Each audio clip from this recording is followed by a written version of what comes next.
Chapter 1. A Short History. Back in England's oldest times, people lived in big groups called tribes. They were farmers. They grew their food and kept animals for meat and eggs. They lived in villages, in wooden or mud houses, and there was often fighting between the different tribes. Life was simple but dangerous. Then in AD 43, 40,000 Roman soldiers invaded England from the area of Europe that is now Italy.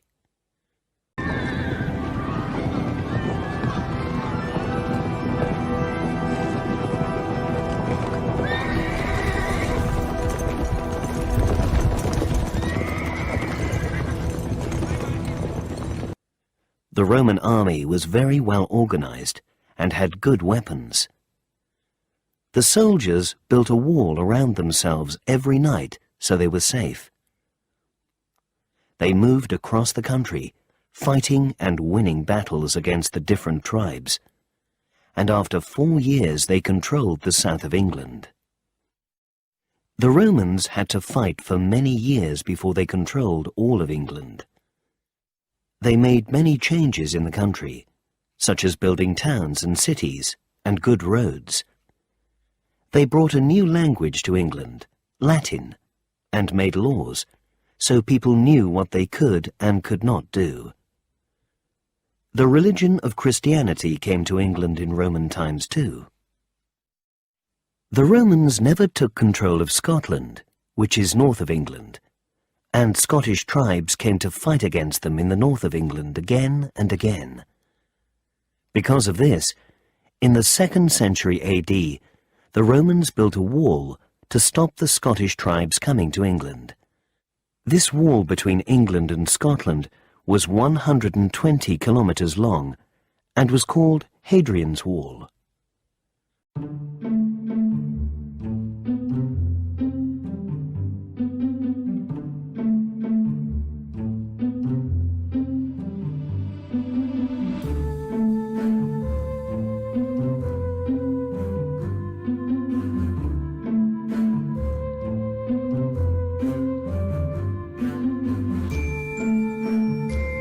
For English people in towns and cities, life in Roman times was good. Towns now had clean water and sewers, pipes taking away dirty water, and there were strong walls around them, so people felt safe. People came to the towns to buy and sell things, and food became more interesting and enjoyable. To relax, people could go to special bathhouses, where they met their friends, kept clean, and exercised. But after AD 250, Roman soldiers began to leave England. They had to fight in other parts of the world, and it was too expensive and difficult for them to keep England safe. By AD 411, all the Roman soldiers had left England. Then the Anglo-Saxons from Germany, the Netherlands and Denmark began to arrive. The Anglo-Saxons had come to England several times before, but the Romans had always defeated them. Now, with the Romans gone, the English could not win battles against the Anglo-Saxons, and many Anglo-Saxons came to live in England. The Anglo-Saxons did not like the Romans' towns, so they did not use them, and the towns stayed empty. The Anglo-Saxons built their own villages near rivers or the sea and made wooden houses.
In their villages, they grew crops, plants they could use for food. They also kept pigs, sheep and cows, and caught fish and other animals. By AD 600 in England, the Anglo-Saxons had made 7 kingdoms, different parts of the country, each controlled by its own king. The 4 main kingdoms were Northumbria, Mercia, East Anglia and Wessex. The 3 minor kingdoms were Essex, Kent and Sussex. In each of these kingdoms, the king had nobles, important men who fought for him. The other people in the kingdom were either peasants or slaves. Peasants were poor people who had some land, but had to give money to the nobles.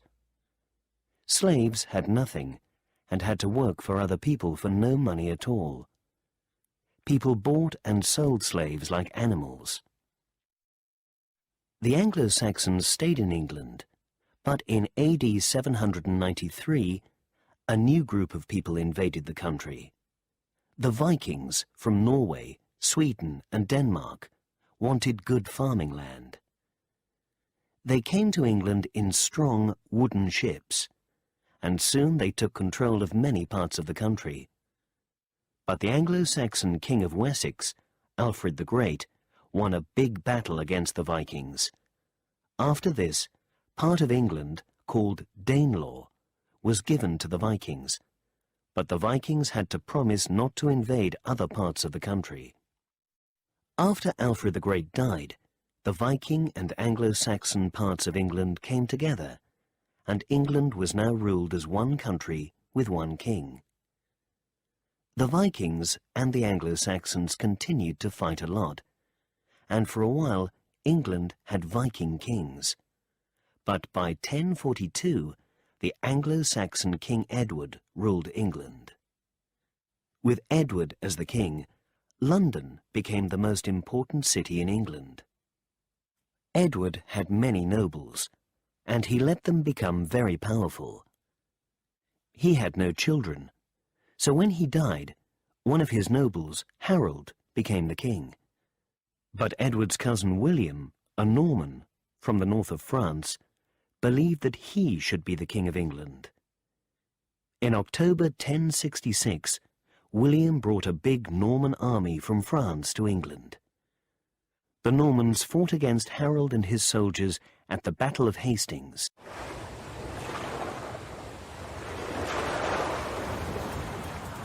The Battle of Hastings took place on the 14th of October, 1066. It was an exceptionally long battle by medieval standards, lasting all day. An indication of how evenly matched the rival armies were. By daybreak, the two armies opposed one another with 5,000 to 7,000 men each. Both armies had similar armour and weapons, but the Normans also had skilled archers. The English fought on foot and used their shield wall to withstand repeated and bloody assaults. The Normans had a strong cavalry force of over 2,000 knights and esquires to support the infantry. The English defence was strengthened by the housecarls, highly trained soldiers who could kill a knight or his horse in one blow with their fearsome battle axes. Gradually, the Normans gained the upper hand until, in the last attack, Harold was killed. Either by an arrow in the eye or being hacked to death. William was crowned on Christmas Day, 1066. Nailed it. Harold was killed, and William the Conqueror, as he was called, became the King of England. William the Conqueror made many important changes in England. A lot of castles were built. One of these was the Tower of London, which you can visit today. William the Conqueror brought the feudal system to England. In the feudal system, the richest and most important person was the king. Below the king were the nobles, then the knights, and then the serfs, who were the poorest people in the land. The king owned everything in the country, but he gave a castle and land to his nobles, and they paid him money. The nobles gave land to the knights, who had to fight battles for the nobles and the king. The knights gave some land to the serfs, who had to work for the knights and give them food from the land. William the Conqueror wanted to know exactly what he had in England. He sent people all around the country, asking many questions, and they made a big book called the Domesday Book.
The book showed how much farming land there was in England and how many animals. We know a lot about life in Norman England because of the Domesday Book. The time from William the Conqueror's rule until the 15th century in England is often called the Middle Ages.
In the Middle Ages, most people lived in villages. The people of the village had to work for the nobles and give them crops and animals. The nobles lived very well, in big houses and with expensive food, but most people were very poor. Religion was very important in the Middle Ages, and the Catholic Church became very powerful. From 1095 to 1291, soldiers went to other countries to fight religious battles. There was more fighting in the 14th and 15th centuries, as France and England fought the 100 Years' War, hoping to win land from each other.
Many of the battles of the 100 Years' War were fought by knights.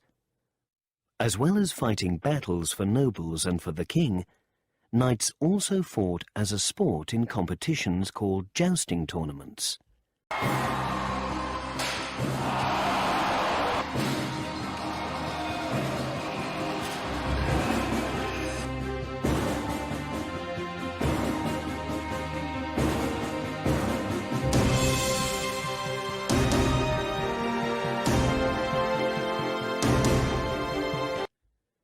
Young men who wanted to become knights had to spend many years learning all the things that a knight could do. In 1348, a terrible illness called the Black Death came to England. Only about 4 million people lived in England at that time, but in 2 years, nearly 1.5 million of them died. From 1455 to 1485, there were terrible battles between people who wanted the kings of the country to be from different families, and many more people died. Finally, in 1485, Henry Tudor became the first Tudor King of England, King Henry VII. Some of the Tudor kings and queens are now very famous in England's history. Henry VIII, who became the king in 1509, lived some of the time at the Tower of London, but he had other beautiful palaces in and around London, including the Palace of Westminster and Hampton Court. He and the people around him lived very well. They wore the best clothes and ate wonderful food. And at the palaces there was always dancing, sport, poetry and music. Henry enjoyed life, and he drank and ate too much. When he became the king, he was a sporty, good-looking young man, but later he became so fat he could not walk.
England was a Catholic country, but Henry VIII wanted England to leave the Catholic Church, so he started a new church. It was a Protestant church, a Christian church, but for people who believe in a different kind of Christianity, called the Church of England, and he controlled it. Anyone who disagreed with the new church was executed, killed for their crime. When Henry VIII was ruling England, more than 70,000 people were killed because of crimes, or because they disagreed with the king about religion or other important things. 6 years after Henry VIII died, his oldest daughter Mary, the daughter he had with his first wife, Catherine of Aragon, became Queen Mary I of England. She was a Catholic and wanted England to be a Catholic country again, but many people had left the Catholic Church and had become Protestants. Mary executed hundreds of Protestants who refused to become Catholic again. But in 1558, Mary died, and her half-sister Elizabeth, the daughter Henry had with his second wife, Anne Boleyn, became the Queen. Queen Elizabeth I was a Protestant, but she did not make Catholics follow her religion, and she soon became one of the best-loved of England's kings and queens. The second half of the 16th century, which was known as the Elizabethan period, was a very important time for English literature. Many people liked to go to the theatre, and William Shakespeare wrote a lot of plays and poetry at this time. Ships also began to travel to other parts of the world. Sir Walter Raleigh sailed to America, and Sir Francis Drake became the first Englishman to sail around the world.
But life in England was also very difficult for many people in the Elizabethan period.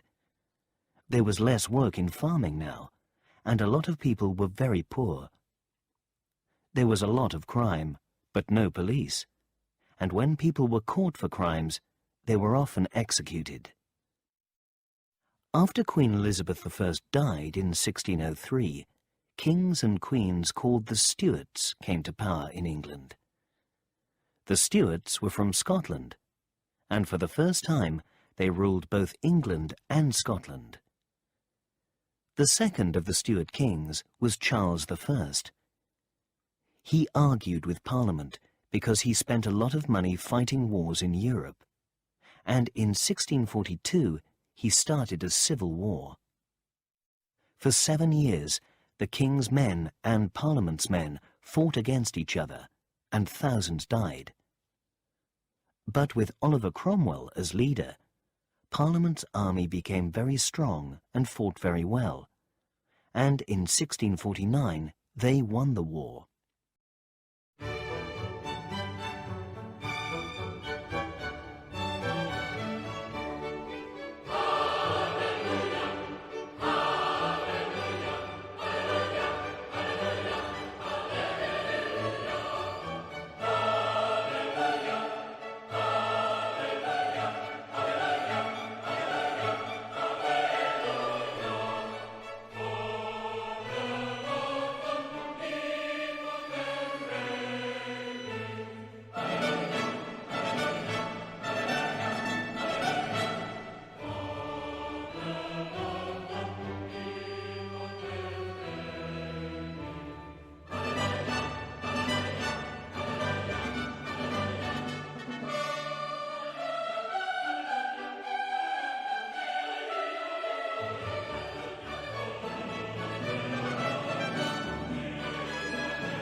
Charles I was executed, and for 11 years England had no king or queen.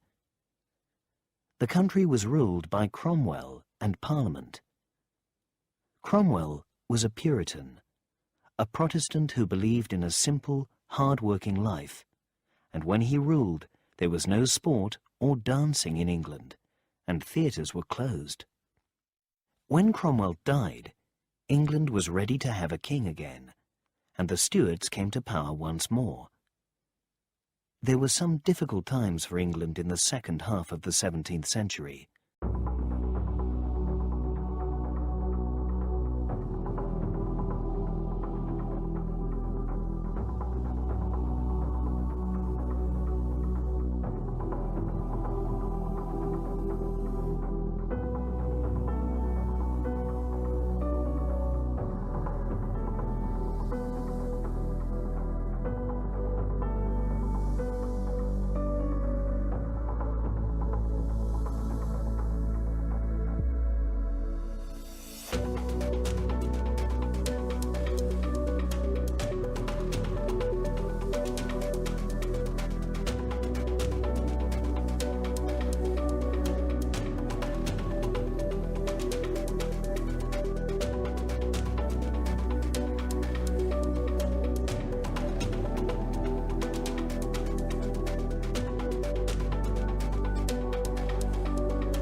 In 1665, another terrible illness came to London and killed nearly 70,000 people.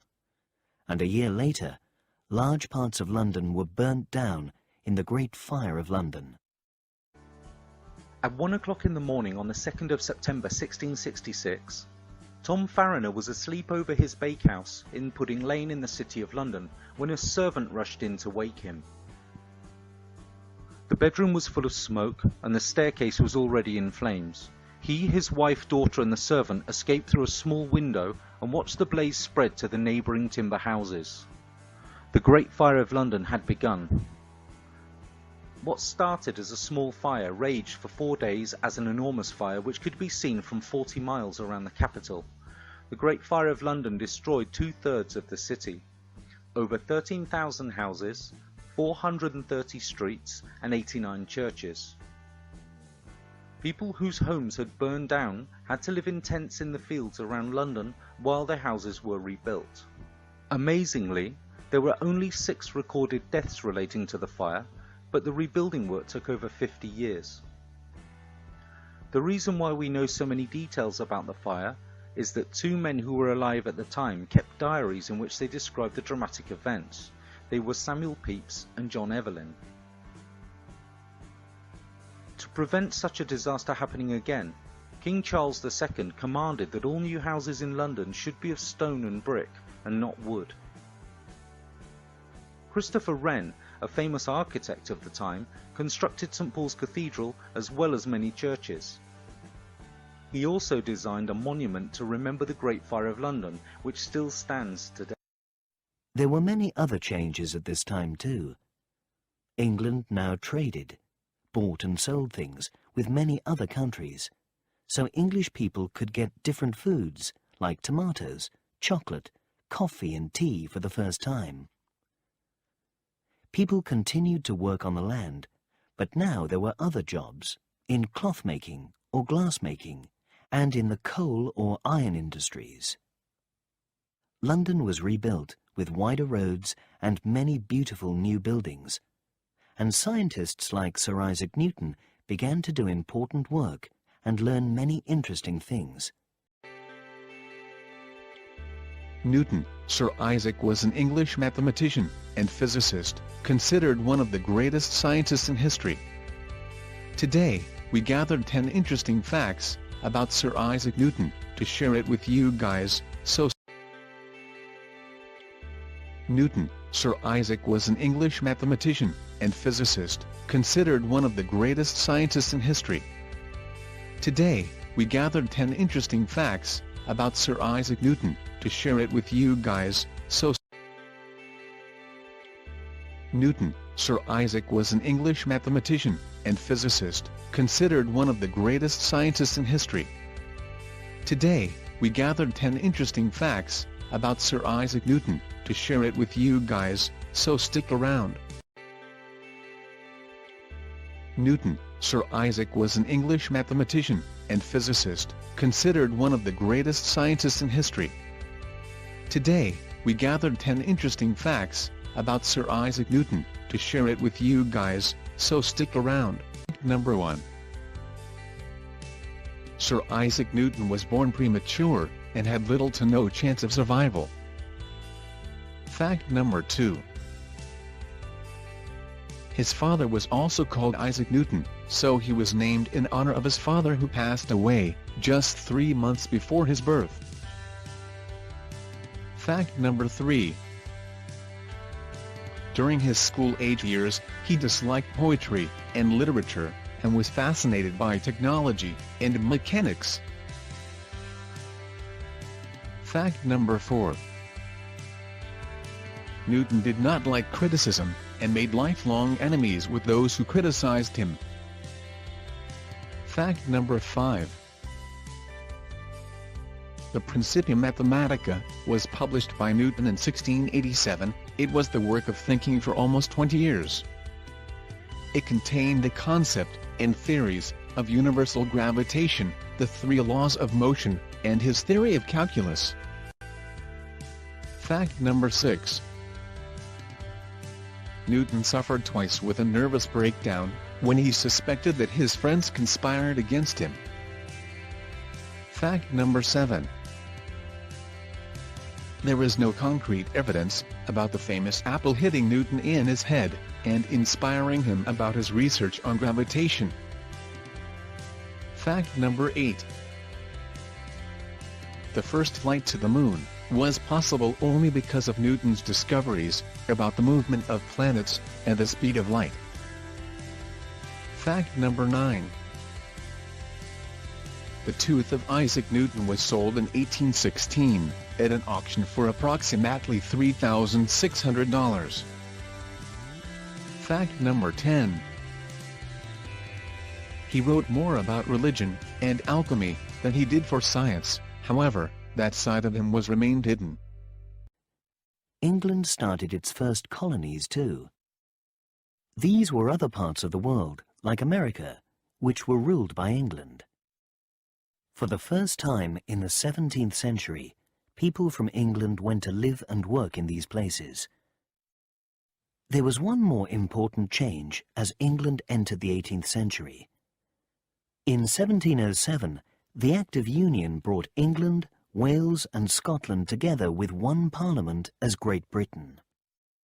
The 18th and early 19th centuries were called the Georgian period, because Britain's kings were George I, II, III and IV.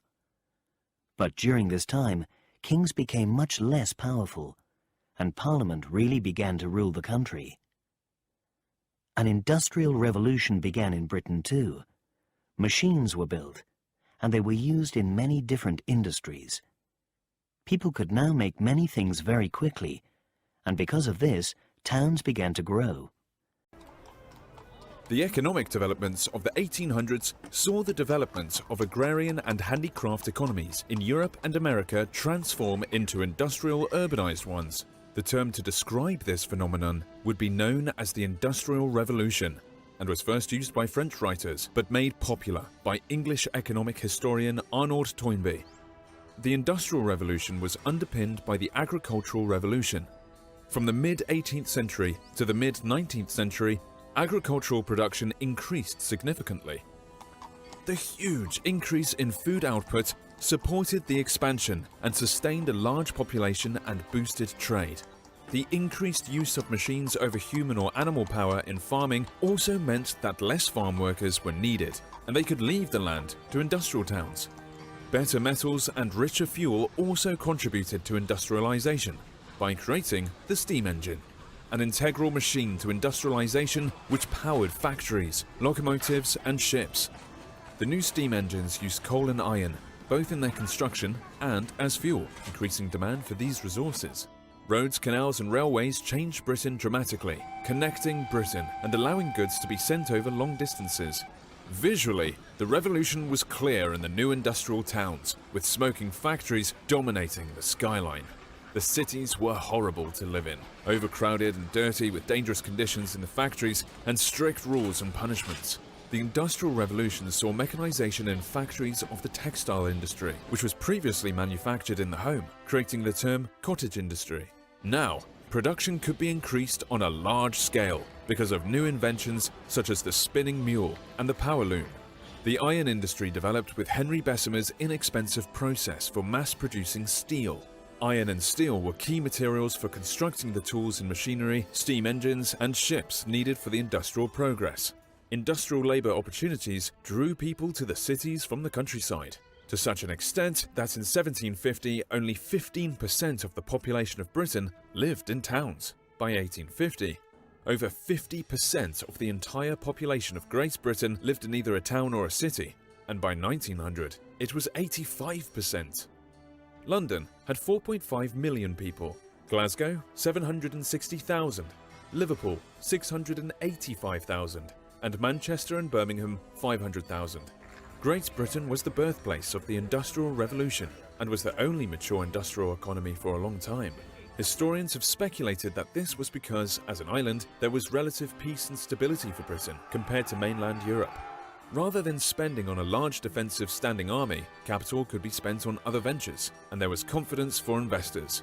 Native resources were also abundant and readily available for initial technological developments and inventions. Engineers and inventors were also respected and encouraged in British society and were backed by wealthy patrons. A powerful navy and an empire bringing in vast wealth from its colonies also contributed to the catalyst for industrialization before others. Nevertheless, Germany, France, Switzerland, Belgium and the United States soon emulated Britain's industrial change, and by 1900, Britain would no longer be at the top, with the United States as the world's leading industrial nation in the 20th century. In 1783, Britain lost the American War of Independence, so America was no longer ruled by Britain and became independent. Britain did not have its old American colonies anymore, but it now found new ones. In that same year, France gave its colonies in Canada to Britain, and by the end of the 18th century, Britain had won many battles in India, which soon became an important part of the British Empire. This was a great time for exploration, travelling to different places to find new things. The famous sailor, Captain Cook, visited many new lands and was the first European to go to Australia and New Zealand. In 1801, Ireland and Britain came together as the United Kingdom, UK, with one parliament. Today, Northern Ireland is the only part of Ireland which belongs to the UK. The ruler of this new UK, from 1837 until 1901, was Queen Victoria. Victoria ruled for longer than any other English or British king or queen, and she was much loved by many of her people. In the Victorian period, the British Empire became bigger and more important, and the Industrial Revolution continued. The country was growing, but at first this made life difficult for many people. More and more factories were built in the UK, and factory work was very hard and very dangerous. Towns got bigger and bigger, but people put their rubbish and dirty water in the streets, so there was a lot of illness. But soon important new changes started to happen. Towns became cleaner, and in 1880, all children aged 5 to 10 began to go to school. People had electric lights and telephones for the first time, and because the railways grew, they could now travel around the country easily. By 1901, when Queen Victoria died, the modern United Kingdom was arriving. Chapter 2. England in the modern UK. In the early 1900s, the UK was one of the most powerful countries in the world, with a big empire. The Industrial Revolution was changing many people's lives, and steamships and cars were widely used for the first time. Industrial Revolution, 18th to 19th century. The economic developments of the 1800s saw the development of agrarian and handicraft economies in Europe and America transform into industrial urbanized ones. The term to describe this phenomenon would be known as the Industrial Revolution, and was first used by French writers but made popular by English economic historian Arnold Toynbee. The Industrial Revolution was underpinned by the Agricultural Revolution. From the mid-18th century to the mid-19th century, agricultural production increased significantly. The huge increase in food output supported the expansion and sustained a large population and boosted trade. The increased use of machines over human or animal power in farming also meant that less farm workers were needed, and they could leave the land to industrial towns. Better metals and richer fuel also contributed to industrialization by creating the steam engine, an integral machine to industrialization which powered factories, locomotives and ships. The new steam engines used coal and iron, both in their construction and as fuel, increasing demand for these resources. Roads, canals and railways changed Britain dramatically, connecting Britain and allowing goods to be sent over long distances. Visually, the revolution was clear in the new industrial towns, with smoking factories dominating the skyline. The cities were horrible to live in, overcrowded and dirty with dangerous conditions in the factories and strict rules and punishments. The Industrial Revolution saw mechanization in factories of the textile industry, which was previously manufactured in the home, creating the term cottage industry. Now, production could be increased on a large scale because of new inventions such as the spinning mule and the power loom. The iron industry developed with Henry Bessemer's inexpensive process for mass-producing steel.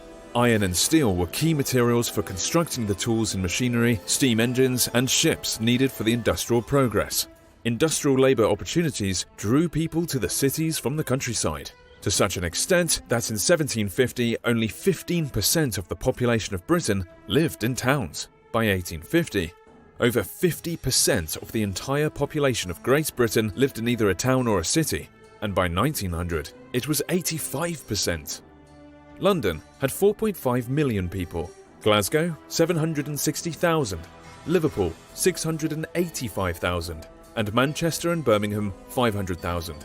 Great Britain was the birthplace of the Industrial Revolution and was the only mature industrial economy for a long time.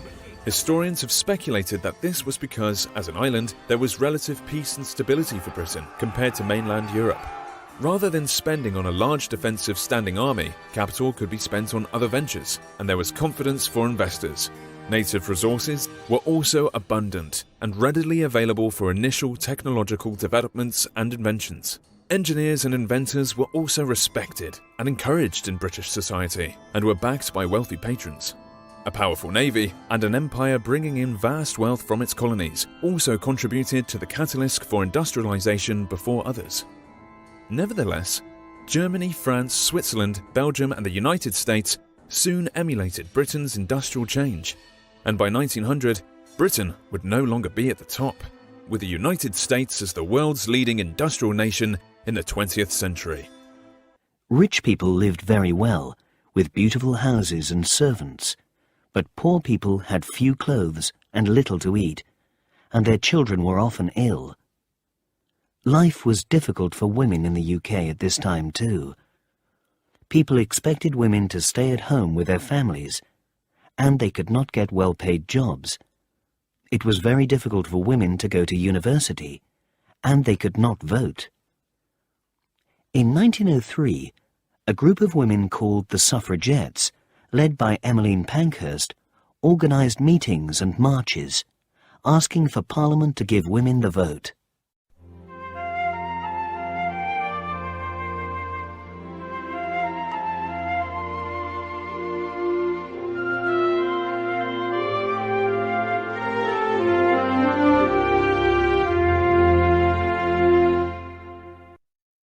In 1914, the UK and its allies France and Russia went to war with Germany and Austria-Hungary. What caused the devastating First World War? You may be aware of the assassination of Archduke Franz Ferdinand. This was, in fact, the trigger which set off the war from a number of underlying causes. These were militarism, alliances, imperialism and nationalism. Militarism created an arms race out of competition and fear of neighbouring nations. Germany tried to compete in a naval race with Britain, building more and more ships. Alliances were created to check the balance of power between nations. In 1882, Germany, Austria-Hungary and Italy formed the Triple Alliance. France, Britain and Russia reacted in 1907 by creating the Triple Entente. Imperialism caused another type of competition and disagreement. The British and French empires made Germany jealous as it tried to colonize parts of Africa. Nationalism created the feeling that countries were better than others and promoted the anti-Austro-Hungarian sentiments in Serbia. 7 young Bosnian Serbs, who were part of the nationalist Black Hand, planned to assassinate Franz Ferdinand, heir to the throne of Austria-Hungary. The Gallipoli Campaign, 1915 to 1916. World War I. By 1915, the war on the Western Front had fallen into a stalemate. The Allied powers fighting in Belgium and France were considering opening a new front. In January 1915, Grand Duke Nicholas of Russia had appealed to Britain for assistance against the Ottoman Empire, a member of the Central Powers which had invaded the Caucasus. A naval expedition was launched by the Allies to capture the Dardanelles Straits, a passage that connects the Aegean Sea to the Sea of Marmara in northwestern Turkey, and beyond that, the Black Sea. If they were successful in their goal, the Allies could link up supply routes with Russia and knock the Ottoman Empire out of the war. Furthermore, as First Lord of the Admiralty, Winston Churchill proposed opening another front would dilute the German forces as they supported the depleting Ottoman Turkish army. British Admiralty Winston Churchill pushed for a naval attack on the Dardanelles with a bombardment by British and French battleships on February the 19th, 1915. And resumed on the 25th because of bad weather. The Ottomans had placed mines in the water and the minesweepers had failed to detect many of them. The British also sent Royal Marines ashore to sabotage Ottoman artillery. On March the 18th, Allied battleships entered the straits. Fire from the Turks and undetected mines sank 3 of the ships and damaged 3 others. This naval assault could not work, because the Turkish guns needed to be silenced, and so did the minefields, which was impossible to do at the same time. The naval ships were also mainly obsolete warships, unsuitable for action. After this failed naval attack, a full-scale amphibious beach assault would begin on the Gallipoli Peninsula. General Ian Hamilton was commander, and had assembled 77 ships and 75,000 men. However, he lacked specialist landing craft. Under his command were British forces, ANZAC, standing for Australian and New Zealand Army Corps, and lastly, French troops. The landing started on April 25th. The Allies suffered heavy casualties, establishing the beachheads of Cape Helles and Anzac Cove on the Aegean coast. The Anzac forces had landed a little north of the intended landing site of Gaba Tepe at a cove instead. The Gaba Tepe landings would become known as the Anzac Cove Landings, in honour of the Australian and New Zealand troops who fought valiantly against the determined Ottoman Turkish defenders. After the landing, the Allies could not progress as trench warfare quickly formed like it had done on the Western Front. The summer heat and the dysentery epidemic were unbearable, and swarms of flies hung around corpses. Hamilton ordered an attack on Suvla Bay in August, involving the landing of 63,000 Allied troops. They were to link up with Anzacs at Anzac Cove and break the stalemate. But indecision meant that the Ottoman Empire would reinforce the position, and by August 10th, an attack led by Mustafa Kemal recaptured Suvla Bay. Allied casualties increased and the stalemate continued. Reinforcements were lacking. It was time for evacuation.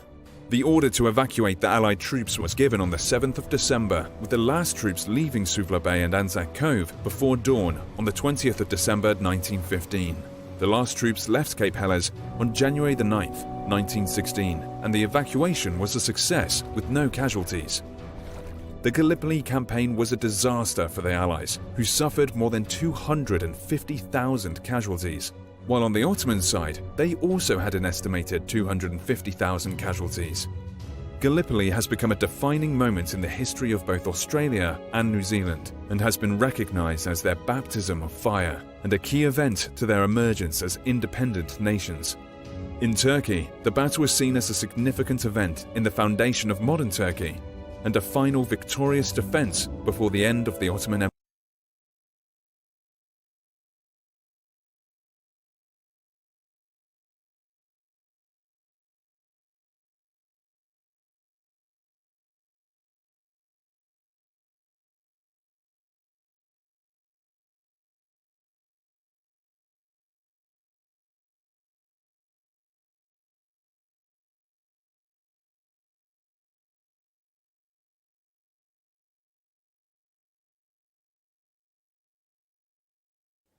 Many young men chose to fight.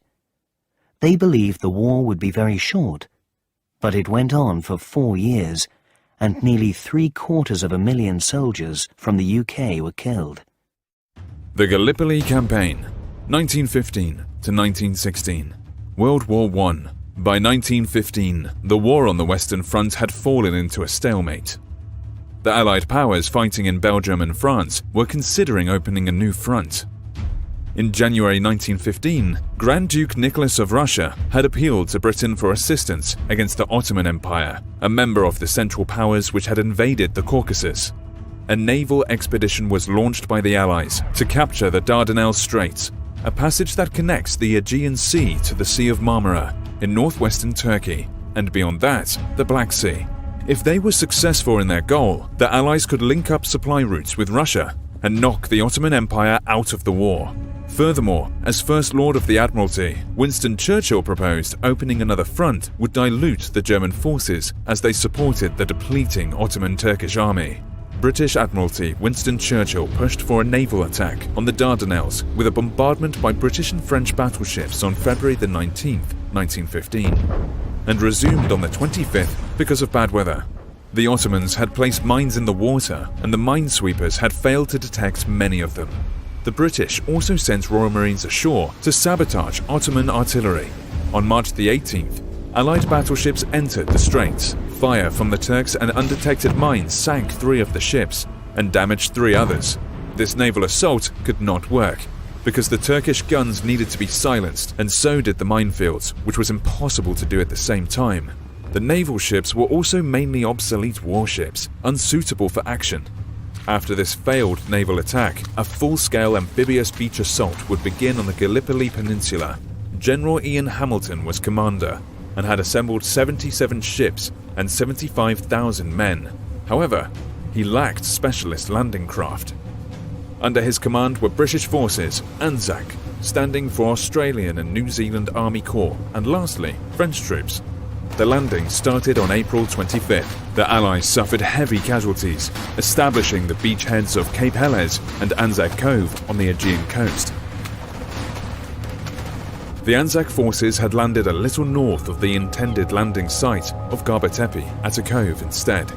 The Gaba Tepe landings would become known as the Anzac Cove Landings, in honour of the Australian and New Zealand troops who fought valiantly against the determined Ottoman Turkish defenders. After the landing, the Allies could not progress as trench warfare quickly formed like it had done on the Western Front. The summer heat and the dysentery epidemic were unbearable, and swarms of flies hung around corpses. Hamilton ordered an attack on Suvla Bay in August, involving the landing of 63,000 Allied troops. They were to link up with Anzacs at Anzac Cove and break the stalemate. But indecision meant that the Ottoman Empire would reinforce the position, and by August 10th, an attack led by Mustafa Kemal recaptured Suvla Bay. Allied casualties increased and the stalemate continued. Reinforcements were lacking. It was time for evacuation. The order to evacuate the Allied troops was given on the 7th of December, with the last troops leaving Suvla Bay and Anzac Cove before dawn on the 20th of December 1915. The last troops left Cape Helles on January the 9th, 1916, and the evacuation was a success with no casualties. The Gallipoli campaign was a disaster for the Allies, who suffered more than 250,000 casualties. While on the Ottoman side, they also had an estimated 250,000 casualties. Gallipoli has become a defining moment in the history of both Australia and New Zealand, and has been recognised as their baptism of fire and a key event to their emergence as independent nations. In Turkey, the battle was seen as a significant event in the foundation of modern Turkey, and a final victorious defence before the end of the Ottoman Empire. While the men were fighting, women had to do the men's jobs at home. Women soon showed that they could work in farming, factories, and even in the coal industry. After helping their country to win the First World War, workers and women in England wanted better lives. Men got their jobs at home back from the women, so most women were no longer working. But in 1918, women over 30 were given the vote for the first time. From 1929, women, like men, could vote from the age of 21. A new political party for working people, the Labour Party, became important in politics at this time, and in 1926, 500,000 workers went on strike to fight against low pay and long working hours. But life became even more difficult for workers in 1929, when the world went into an economic depression. Prices fell, there was less trade, and many shops and factories closed. By 1931, nearly 3 million people in the UK had lost their jobs. The First World War was fought mainly in battles on fields in France, but almost everyone in the UK had a difficult life because of the Second World War, 1939 to 45. Many children had to leave their homes and go to live in the countryside. This was because at the end of 1940 and the beginning of 1941, the Germans dropped many bombs on London and other cities. This was called the Blitz.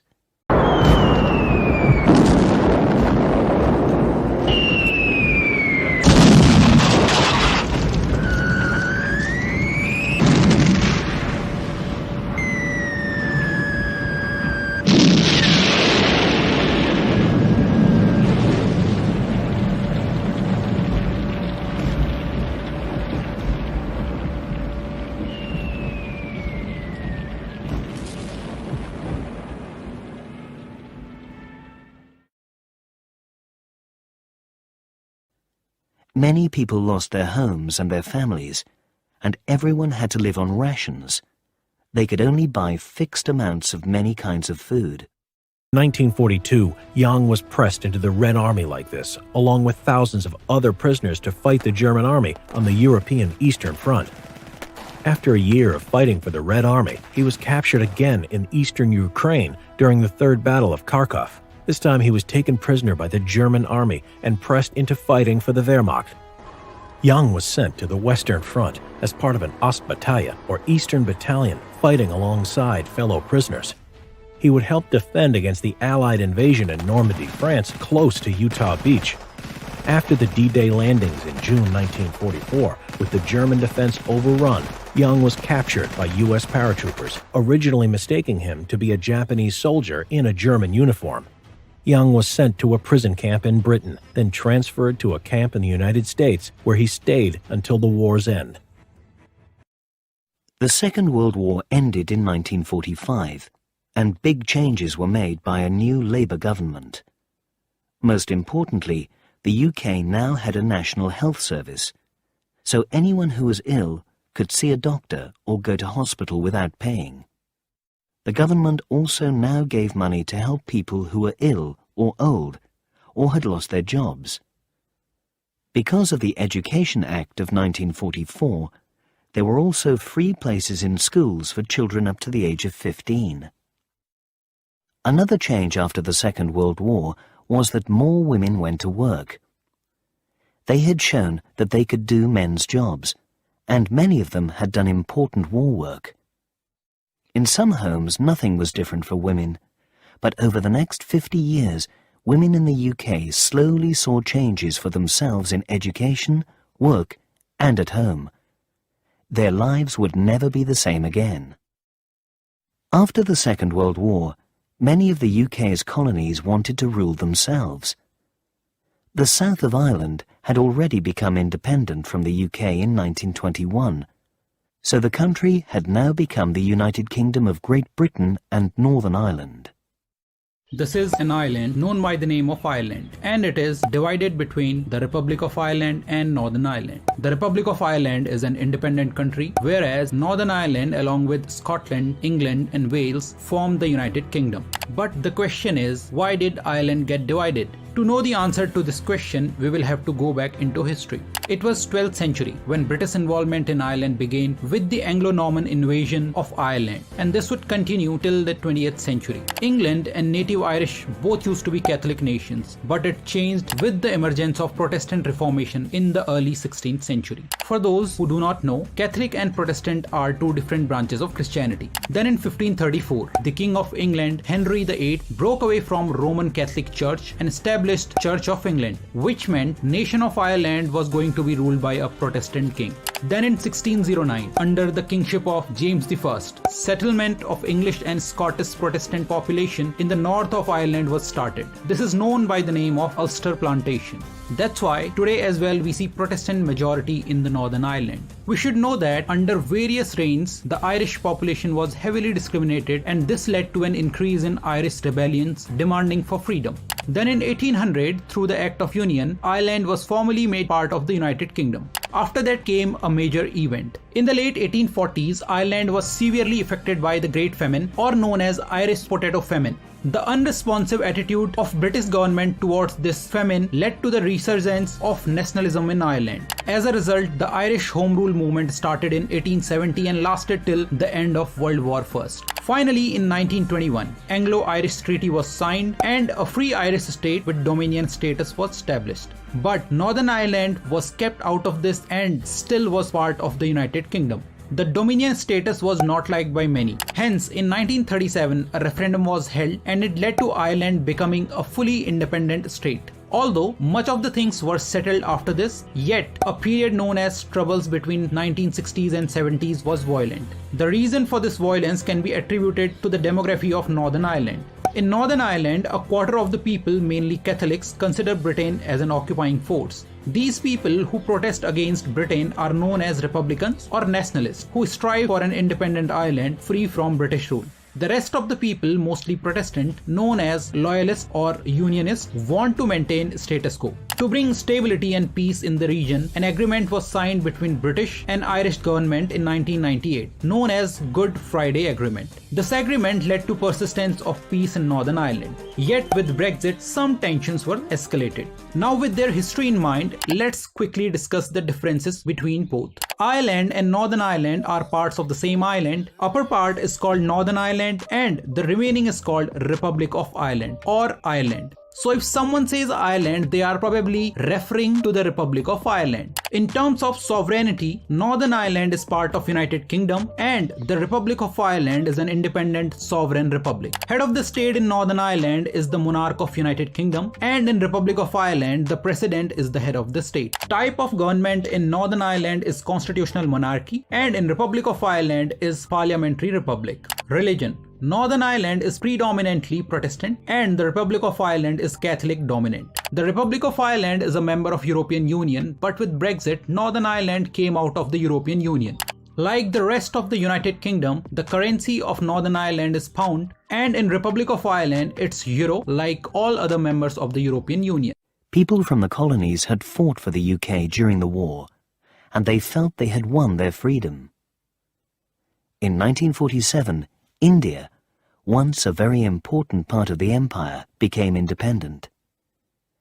In the next 20 years, most of the other colonies also did the same.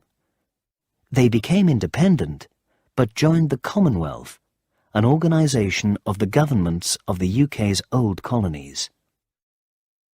The UK needed more workers to help rebuild the country after the war, so the government invited other Europeans and people from the colonies of the old empire to move there.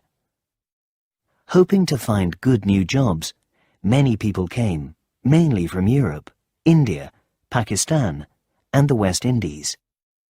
In 1945, there were only a few thousand non-white people in the UK, but by 1970, there were 1.4 million.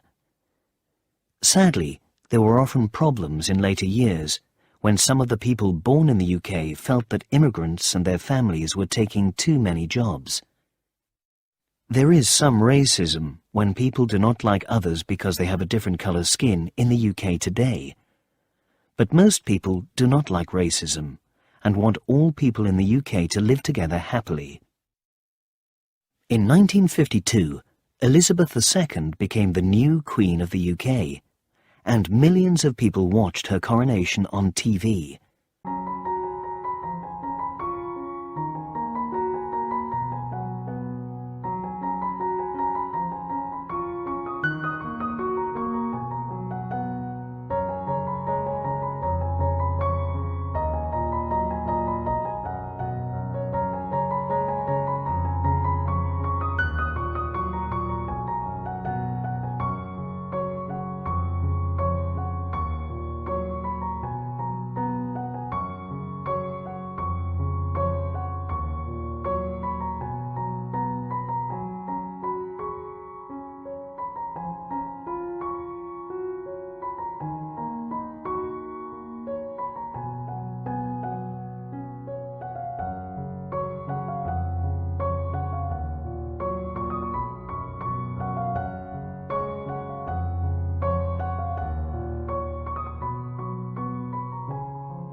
The first TVs were made in the 1920s, but many English people bought TVs for the first time for the coronation, and in the 1950s, TV started to become an important part of life in England.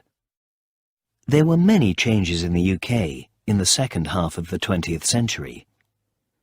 Many of the country's traditional industries, for example iron, cloth, coal and shipbuilding, began to have problems, and people working in those industries lost their jobs. New industries became more important, for example banking and pharmaceuticals, drugs and medicines. England today is a very different place than it was 100 years ago. Today, England is one of the most multicultural countries in the world, and many people from the West Indies, Africa, India, China, Southeast Asia and Eastern Europe live here. Migration is a big issue today for Britain. Historians and archaeologists at the universities of Kent and Reading found that there has always been migration and that migrants have played a major role in British history. Today, you can find tombstones of migrants from 100 years ago, European refugees and soldiers who fought and died during the First World War.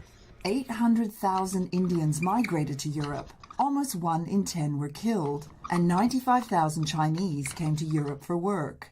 The war was a multicultural effort, and migration was a key element in it. High migration rates are also found in the Roman period. Using chemical analysis of the teeth from skeletons, archaeologists have identified where a person grew up. The results show that up to 30% of the population were migrants, including a wealthy woman of African descent who lived in York. History demonstrates that people have always moved. We should expect people in the future to migrate. It is what humans do.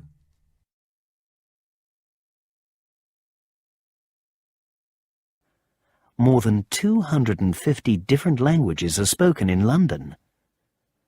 Probably because of this, there are also many religions in England. England is a Christian country, but different religions are freely followed, and there are many Hindu, Jewish, Muslim, Sikh, and Buddhist people here. Society has changed in England too. 100 years ago, most people married in their early 20s or younger and then had children, but today many more people live alone, and most do not get married or have children until they are in their 30s or older. England's place in the world, as part of the UK, is also very different.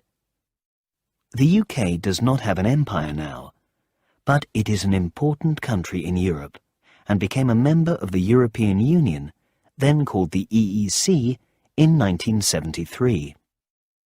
After 3.5 years, Brexit is finally real and the divorce is sealed. The United Kingdom is ending its 47 years of membership with the European Union. But what kind of changes will there be after a country leaves the EU for the first time? Even though British citizens will no longer be EU citizens, the changes will be subtle at the beginning. The UK will continue to follow EU rules, but will have no say in making them.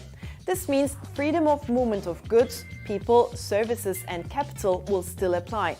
But the UK's 73 members of European Parliament will head back home. British citizens will still be able to work and travel in the EU and vice versa. Also, the UK will trade freely with the EU. There won't be any changes at the borders or additional mobile roaming charges. And this is all thanks to a transition period which will last for 11 months until December 31st, 2020. This period is intended to give the UK and EU time to negotiate their post-Brexit relationship.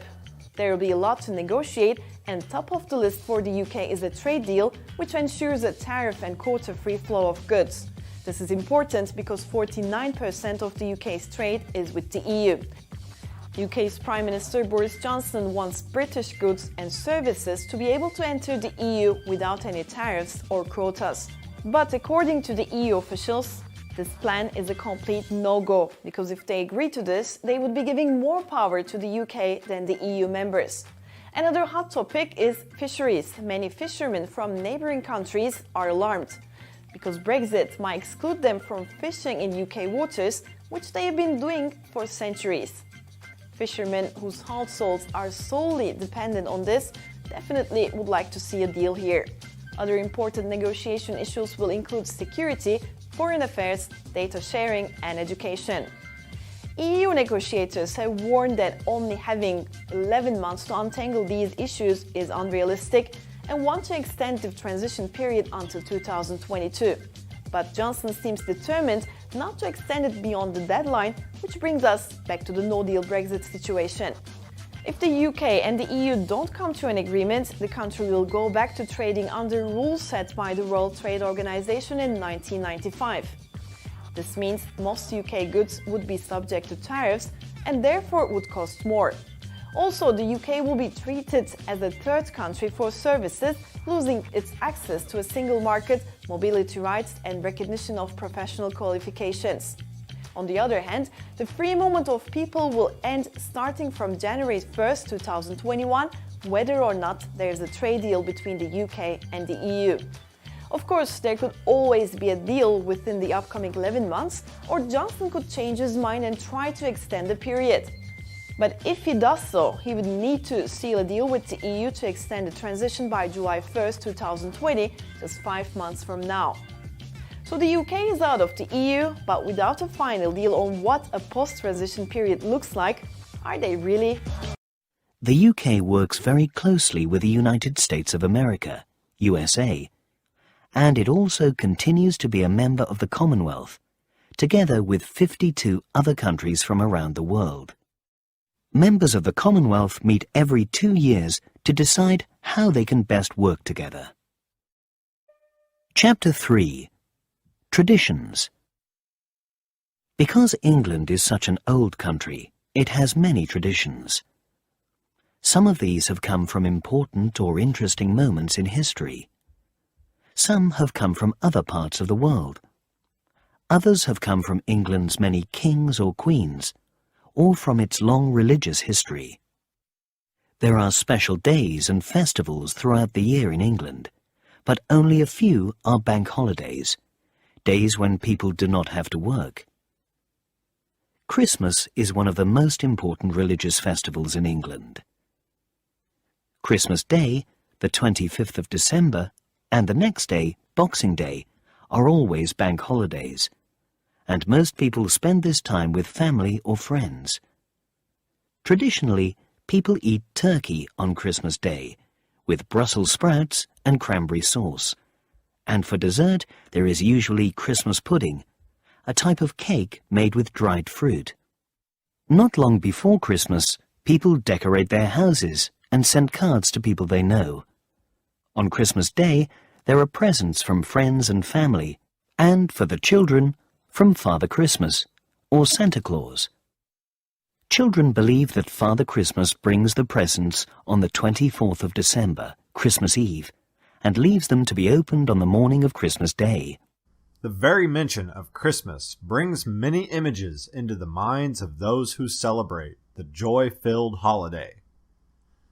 Thoughts of family gatherings, shopping sprees, Christmas lights, gift exchanges, stockings packed with sweets, Santa Claus and his reindeer, and snow-covered postcards all bring a smile to one's face if they truly enjoy the holiday season. Yet, one other very important element of the holiday should also come to mind: food. There are many different dishes associated with Christmas. So what are a few of these dishes, and how long have they been a part of the Christmas tradition? There are many foods that people living in the 21st century look forward to as part of the Christmas feast. But believe it or not, the traditional Christmas meal has changed considerably over the years. With that being said, there are a few of the modern staples that have been around for a very long time. One of the most popular dishes is known as Christmas pudding, or plum pudding. Despite the name, it is actually made with several different kinds of mixed fruits. Christmas pudding is customarily served on Christmas Day, and it dates back to medieval England. An odd tradition once associated with the dish was the practice of hiding coins inside the pudding. Whoever found a coin got to keep it. The pudding was sometimes even lit aflame before being brought to the table. Another Christmas favorite with origins from the medieval era is known as mince pie, or minced meat pie. Mince pies are a sweet dessert made by mixing fruits, spices, and different types of meat inside a tasty pastry shell. By far, the most popular meats served at Christmas time have always been ham, goose, duck, and pheasant. In the United States, turkey, a bird that is native to North America, became very popular during the 20th century. One of the most popular Christmas dessert treats is gingerbread. Gingerbread is typically made in the form of small men. In fact, gingerbread men have become one of the most recognizable symbols of the holiday. Gingerbread is also used to create small houses. The houses are commonly decorated with icing and candy. One beverage associated with the holiday is eggnog. Eggnog is a sweet beverage made with milk, sugar, and eggs. Adults sometimes also mix alcohol in with the drink. These are just a few of the traditional food items many people eat at Christmas time. As the holiday continues to grow and change, surely more dishes will be added to our Christmas traditions.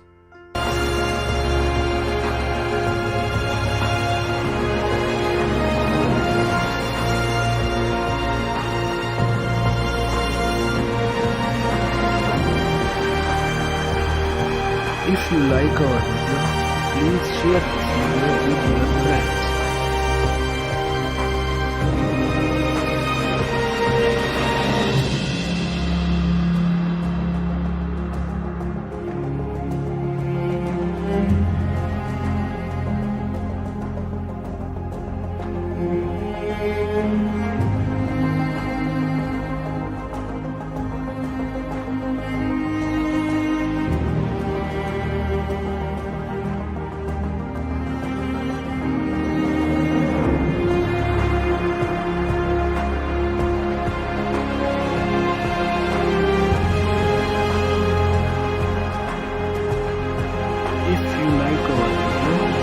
Subscribe this channel and don't forget to press bell icon.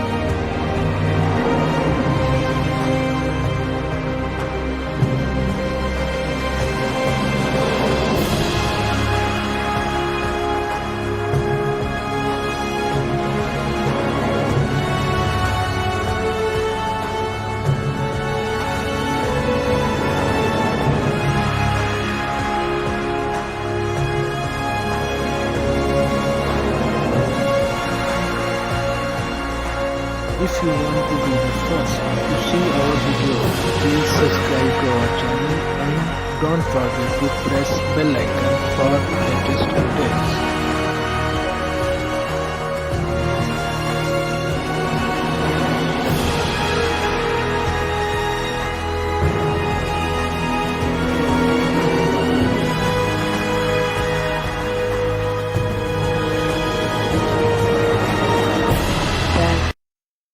New Year's Eve is also important in England.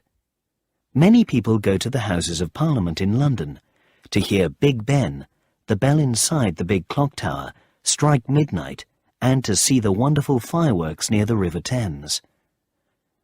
Other people meet up with friends and family and make New Year's resolutions. They decide what things they will do or not do in the next year. On Valentine's Day, the 14th of February, people give cards or presents to the people they love. Every February 14th, flowers and gifts are exchanged between loved ones in the name of Saint Valentine. Who is this mysterious saint, and why do we celebrate this holiday? One legend says, the emperor decided that single men were better soldiers. So, he forbade marriage. Valentine continued to perform marriages for young lovers in secret. When it was discovered, the priest was put to death. According to another legend, Valentine actually sent the first Valentine greeting. While in prison, Valentine fell in love with a young girl, his jailer's daughter.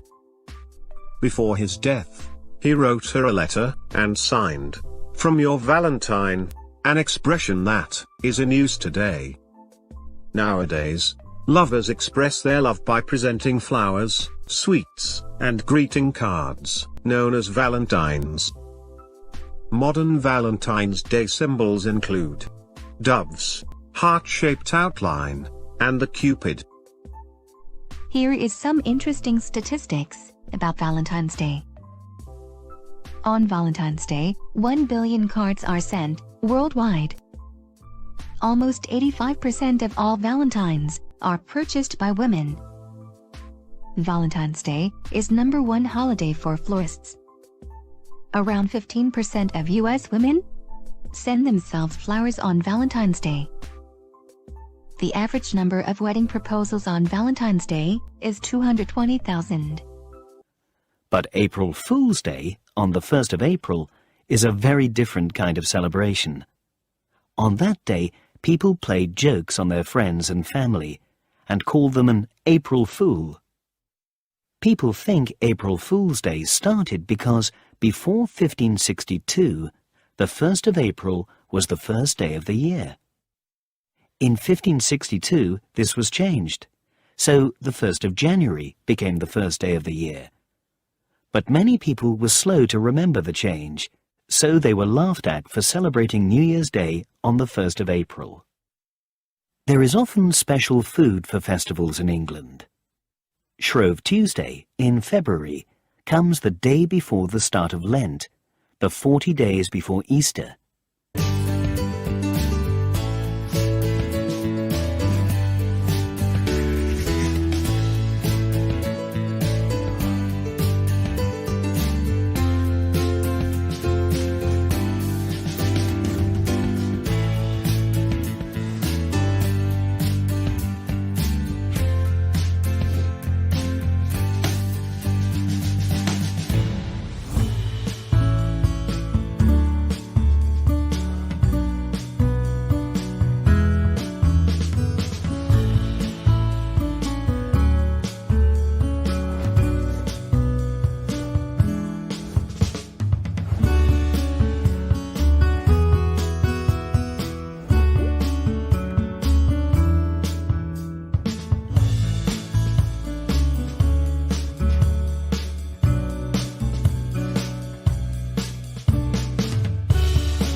In the past, people stopped eating the most important foods, butter, eggs and flour, during Lent. So on Shrove Tuesday, they made pancakes with these foods and ate butter, eggs and flour for the last time. People continue to eat pancakes today, and there are many pancake races around the country. People have to run, throwing pancakes up and down in a frying pan. In the white bibs, members of the House of Lords and the House of Commons, our parliamentarians. In the red bibs, our noble friends from television, radio and print. Ladies and gentlemen, Mr. Matt Morman, Member of Parliament, and Mr. James Landale for the BBC will commence hostilities. Let's count together. 5, 4, 3, 2, 1. Parliamentarians just pulling out slightly on the first straight. Come on, cheer them as they go. This is the second lap. Christopher Hope for the Telegraph, go on. Ground to be made. Let Chris just run for a while. Cheer him on, ladies and gentlemen. It's nearly half. Come on, Lewis. Lewis is a runner, ladies and gentlemen. Cheer Lewis on. See if he can close the gap down a bit. He's closing fast. Cheer him on. Thank your support, ladies and gentlemen. Cheer them on. It's tiring stuff. Joe Cover for the BBC. Go, go, go, Joe, Joe, Joe. Oh, sings in it. Ladies and gentlemen, a victory for the media. But a brilliant. 2, 3. Today, many people try to give something up for Lent too, often sweets, cakes or chocolate. After Lent comes Easter, another religious festival, and for people who go to church, a very important time of year. Easter comes in the spring, and many people give each other Easter eggs and Easter bunnies, little rabbits made from chocolate. For children, there are often Easter egg hunts, when little eggs are hidden in the house or garden. People also eat hot cross buns at Easter, warm sweet bread with dried fruit inside and a cross on top. May Day in England is on the first day of May, and there is a bank holiday on or very near that day. Every year, people across the world commemorate Labor Day on May 1st, also known as May Day. So what is the story behind this holiday? In the late 1800s, American workers faced 12-hour workdays, 7 days a week, under very difficult conditions. Eventually, labor unions had had enough, and on May 1st, 1886, hundreds of thousands of people went on strike across the country, calling for 8-hour workdays. 3 days later, a bomb went off in Chicago's Haymarket Square, the city at the center of the unrest, as tensions escalated between strikers and strike breakers, killing 7 police officers and 4 civilians. The event only sparked a stronger push for workers' rights, but it wasn't until nearly a decade later that President Cleveland signed into law Labor Day as a holiday in 1894. But in the US, the holiday was set for the first Monday in September. It was an attempt to distance any association with the Haymarket riots over fears it would fuel support for communism and other radical ideas. May Day eventually became a huge celebration in the former Soviet Union, marked by large military parades. May 1st continued to be recognized as Labor Day across the rest of the world, as the holiday was eventually embraced in. This is usually the start of warmer weather in England, and sometimes people celebrate with maypole dancing, dancing around a big pole with ribbons.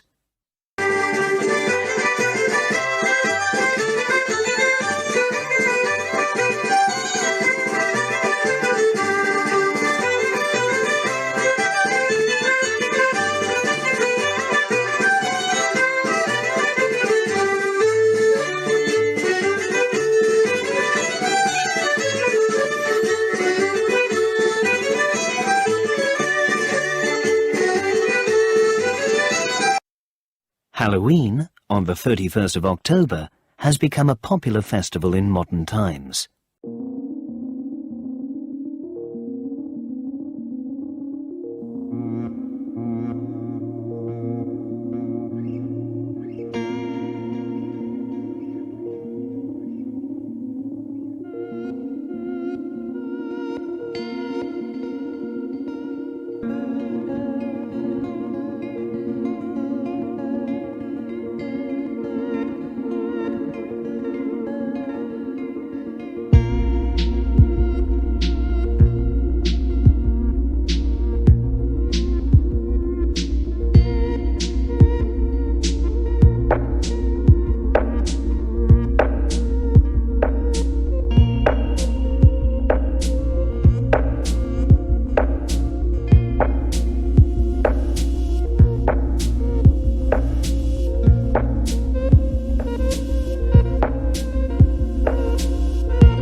On this night, children dress up as witches, ghosts, and other frightening things, and go from house to house calling trick or treat. The neighbours give them sweets and other nice things, but if they have nothing to give, The children play a trick or joke on them. A strange festival is held on the 5th of November. On that day in 1605, a man called Guy Fawkes and a group of friends tried to blow up the Houses of Parliament.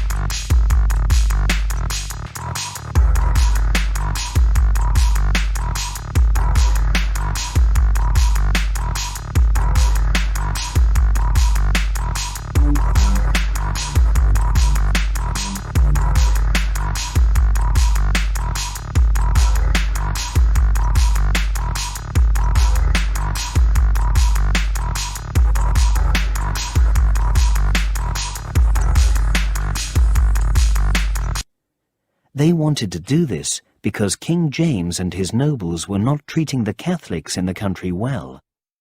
But the king's soldiers found Guy Fawkes in the Houses of Parliament and stopped him and his friends. Now, on the 5th of November every year, there are bonfires and fireworks all over England on Guy Fawkes Night. Another day that is important because of something in history is Remembrance Day on the 11th of November. At 11 o'clock in the morning on that day, at exactly the time when the First World War ended in 1918, many people are silent for 2 minutes.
They remember the many men and women who have lost their lives in wars. Many people wear paper poppies, red flowers on their coats at this time too. Poppies grew on the battlefields of France after the First World War ended, so they make people remember the terrible days of the war. Because kings and queens have always been so important in England's history, there are many royal traditions. One important tradition is the state opening of Parliament. On this day, the Queen goes from her home at Buckingham Palace to the Houses of Parliament in a gold carriage, and then reads the Queen's speech. A Queen's speech without the Queen. Prince Charles, accompanied by his wife Camilla, the Duchess of Cornwall, and his son Prince William, filling in for his mother, opening Parliament. Her Majesty's government's priority is to grow and strengthen the economy and help ease the cost of living for families. The prince did not sit on his mother's throne or wear the crown. The Queen remains the sovereign. Charles has accompanied his mother at this ceremony in the past, but this was the first time in nearly 60 years she's been absent. The attention of all is gripped as Her Majesty mounts the dais to the throne. Now 96 years of age, Buckingham Palace says the Queen has been suffering mobility problems. Good morning, Your Majesty. How are you? Well, as you can see, I can't move. There have been other health scares. In February, the Queen tested positive for COVID. It does leave one very tired and exhausted, doesn't it? It's horrible. pandemic. She recovered in time to attend a memorial for her late husband, Prince Philip, her only public event outside royal residences this year. The Queen's physical health and mobility is difficult, but mentally she's still very agile. Royal watchers say the Queen is still in charge, but has been handing official duties to her son more and more. The transitionary period has been going on for a long time. The Prince of Wales has been laying the national wreath at the cenotaph for the Queen for the last few years. He deputised for her at the Commonwealth Service. He undertakes tours overseas on her behalf. Now she no longer does. One of Prince Charles' next assignments is a trip to Canada with his wife Camilla. The next big event on the royal calendar comes in June, when Britain marks the Queen's Platinum Jubilee, 70 years on the throne and counting. Tom Parry, CBC News, London. This tells people what the government wants to do in the next year. Another important yearly royal tradition is called Trooping the Colour. To celebrate the Queen's birthday, more than 1,000 soldiers and musicians march from Buckingham Palace to Whitehall and back again, and the Queen goes past them in her carriage. A moment 70 years in the making. Queen Elizabeth II, Britain's longest-serving monarch, marking her time on the throne, surrounded by her family. Stoic and dignified, her lifetime of service and duty has earned her enduring respect and affection from the public. The monarch was serenaded by a Royal Air Force flypast, the spectacle a little loud for some. 4 days of national celebration started with the traditional Trooping the Colour, an annual parade celebrating the Queen's birthday and Britain's military heritage. Prince Charles rode down the Mall in place of his mother, whose recent mobility issues saw her stay in the palace. He was joined by his sister, Princess Anne, and son, Prince William.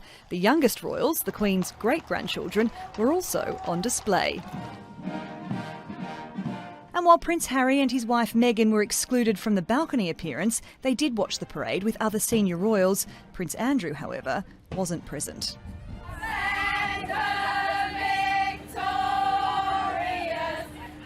Not everyone in Britain is a monarchist. A recent poll found support for the Crown sits at just 62%, an 11% drop from 10 years ago. But many think this might be their final chance to thank the Queen for her steadfast loyalty to the nation. It's an incredible moment. It'll never happen again. She's done a lot for us. We want to be here to celebrate with her. She promised at 21 that she would serve this country for as long as she lived, and she has kept to her word. She pulls the country together. She's like our glue. And yeah, we love her. We just love her. This crowd, and quite frankly the whole country, is festooned in Union Jack bunting and flags. But this isn't patriotism, and it's not a show of support for the institution of monarchy. This, quite simply, is a celebration of the Queen herself. She has a very good fashion sense, and she chose good breed of dog to have for her family. But there may well be gentlemen out there who would like to have taken her hand, and Prince Philip, God bless him, rest his soul, was one of the lucky ones. This was the Queen's first Jubilee without her late husband Prince Philip by her side. It also follows a bout of ill health for the monarch herself and several family scandals. But in 7 decades of dramatic change across Britain and the world, Queen Elizabeth II has been the one constant. Sarah Morris. On most days at Buckingham Palace, you can also see the changing of the guard.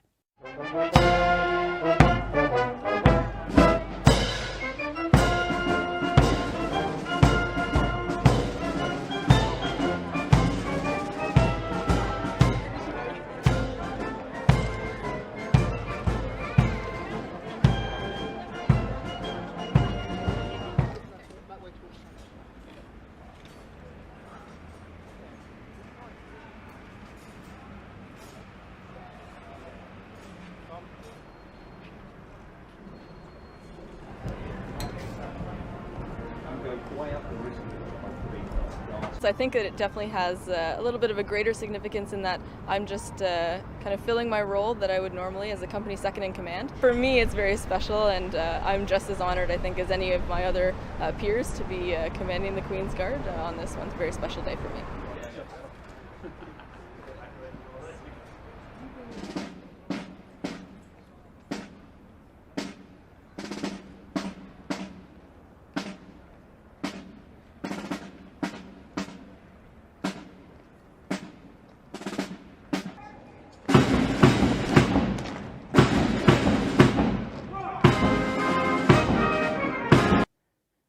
This is when one group of soldiers who were guarding the Queen leave the palace and another group arrives.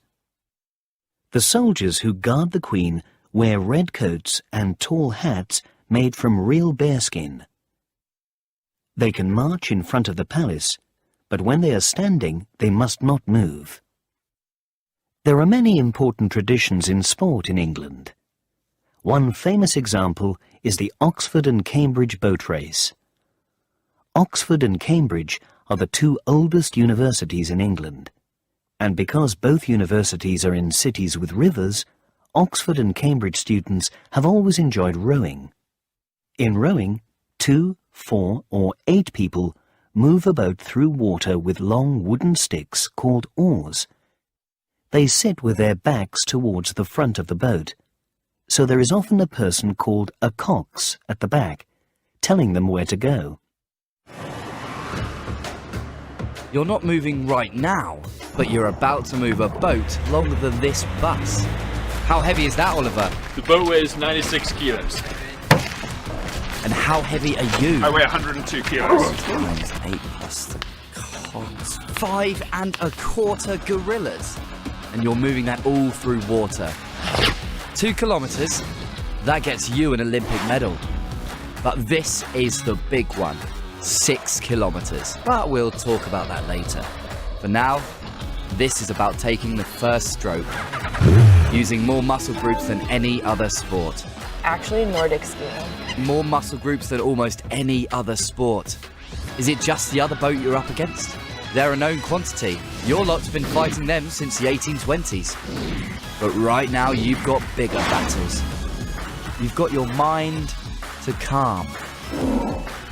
There'll be a race course that's barely fair. You'll start decided by a coin toss. There might be weather bad enough to sink the best crew. But ultimately, you've got to hear this. The choppers above your head. When the nerves start to come. Am I prepared as I could have been? It's gonna be hard.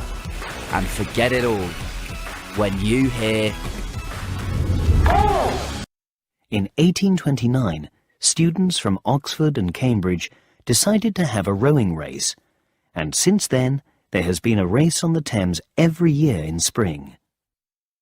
What is traditional English food and drink? Fish and chips are probably England's most famous dish. Fish and chips first became popular in the 1860s, when the railways opened and trains began to bring fish from the east coast of England to the cities. Fish and chips are usually eaten as takeaway food, food that is not eaten in a cafe or restaurant, with the fish wrapped in paper and the chips covered in salt and vinegar.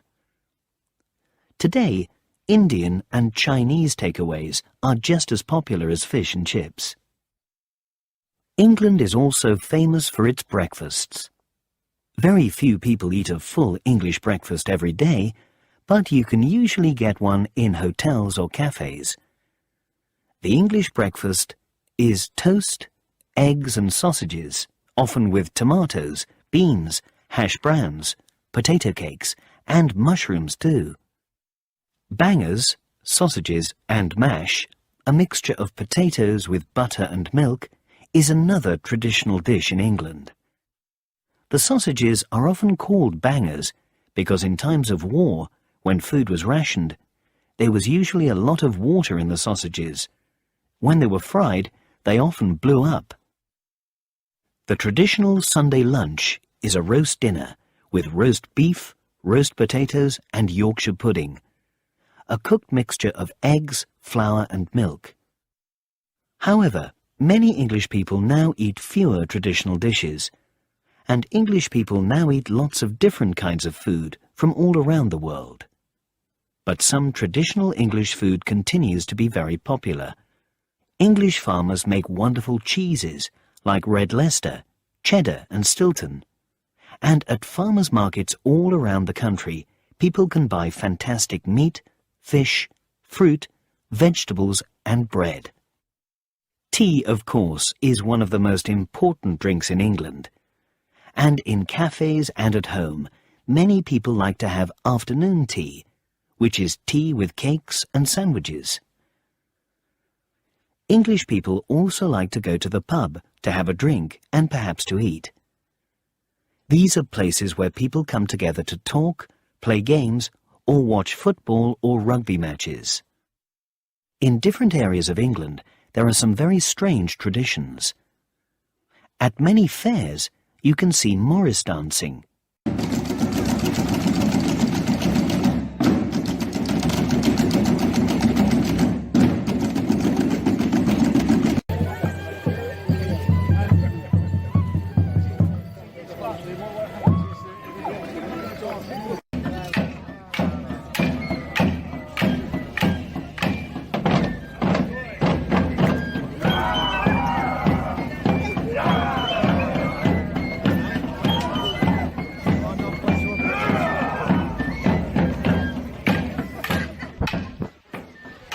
People in costumes dancing to music with sticks, swords and handkerchiefs. In the Lake District, people have a gurning competition every year.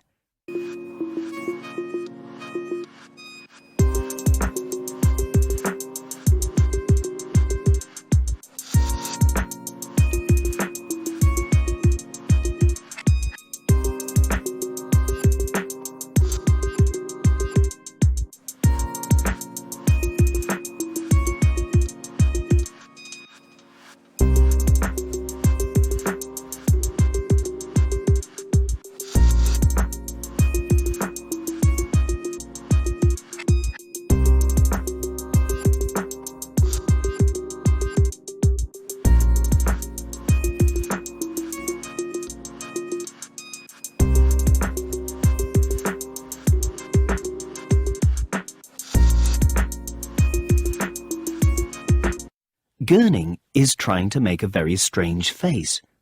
For example, by lifting the bottom of your mouth up above the top of it. And in a village near Gloucester, there is a cheese rolling competition.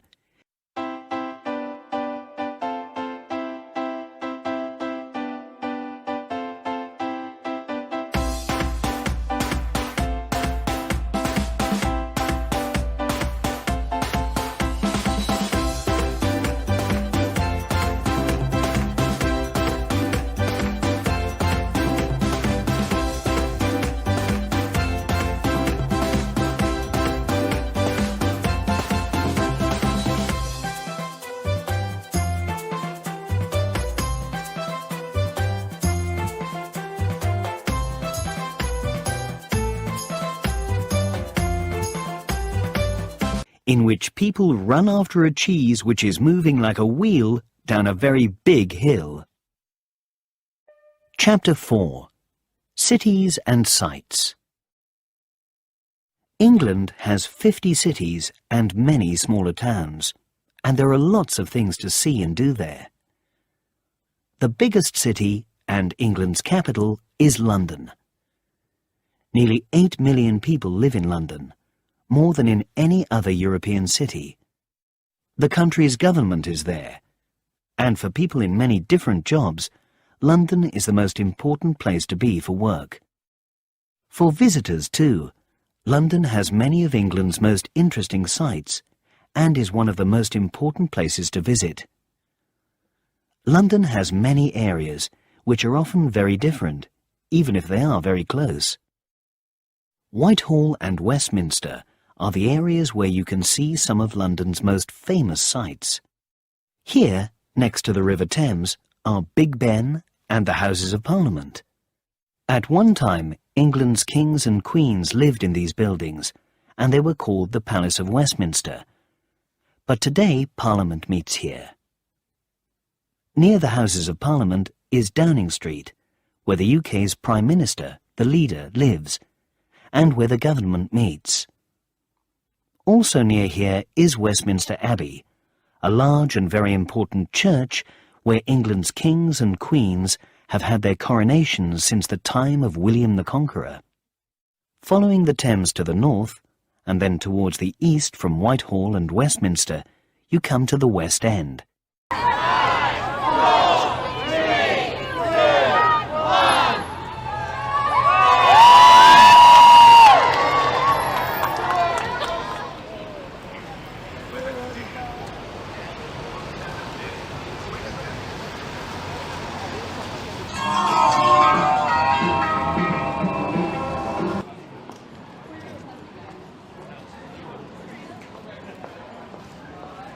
We're making history this year.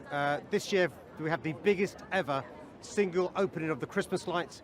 More than 1 million light bulbs across 20 streets in the West End, from Leicester Square to Bond Street, from Regent Street to Oxford Street, and it's to get the buzz back in the West End. Look, we know that the businesses in the West End contribute hugely to our country's economy, but they've had a rotten 18 months with this pandemic. We're really keen for our country to bounce back, our city to bounce back, but it only happens if the West End bounces back. What a great buzz to be back in the West End. And what I say to Londoners, those across the country, those across the world, only in the West End this Christmas will you get this fantastic atmosphere. Here you can find theatres, restaurants, cinemas and clubs. Covent Garden, where there was once a big market, is now a great place to go shopping or to have a coffee and watch the street entertainers, actors, musicians, dancers and others who do small shows outside. Further east is a small area called the City of London, which was the most important part of London in the Middle Ages. It is now one of the great financial centres of the world, a place where money comes in and out, and where England's big banks work from. Also here is St. Paul's Cathedral, which was built by the great architect Sir Christopher Wren, and the Tower of London, a castle from the 11th century. London is also famous for its large and beautiful parks. Just minutes from the West End, people can walk, exercise and relax in the large green areas of Hyde Park, Green Park and St. James's Park. Many people visit London for its museums and art galleries, and most of these are free. Do you think it would be possible to see every piece of art in this entire city of London in one day? One day. No chance. All of the galleries and museums close in exactly 10 hours. Let's see if anybody's ever seen more art in one day than this. Come on, let's go. Art, art, art, art, art. Wow. Welcome to the Natural History Museum. Art, art, art. To the Serpentine Gallery. I like your art here. It's nice. All right, 8 hours to go. The Serpentine Sackler Gallery. Is running allowed here? No. Skipping? No. Silly walking? Maybe silly walking. Okay, thanks. To the British Museum. What's the fastest anyone's ever gotten through the museum? I don't know. We don't keep the record. Because I'm going to beat it. Just under 4 hours left. The Cartoon Museum. What? Can you guess which museum we're at?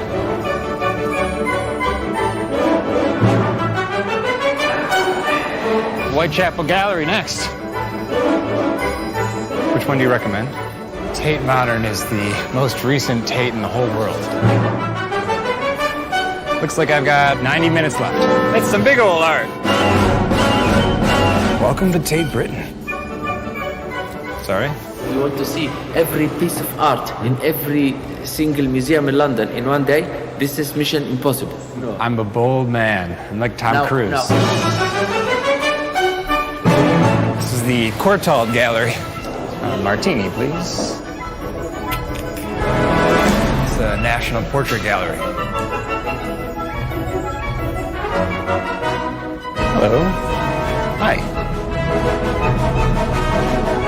All right, it's 6 p.m. Everything is officially closed, but we called ahead, pulled some strings, and the National Gallery is going to let us in after hours. Should be pretty cool. Wow. It's really nice to just be able to slow down. We got nowhere to be after this.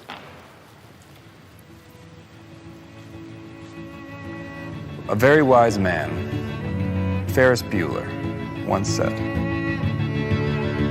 life moves pretty fast. If you don't stop to look around once in a while, you could miss it.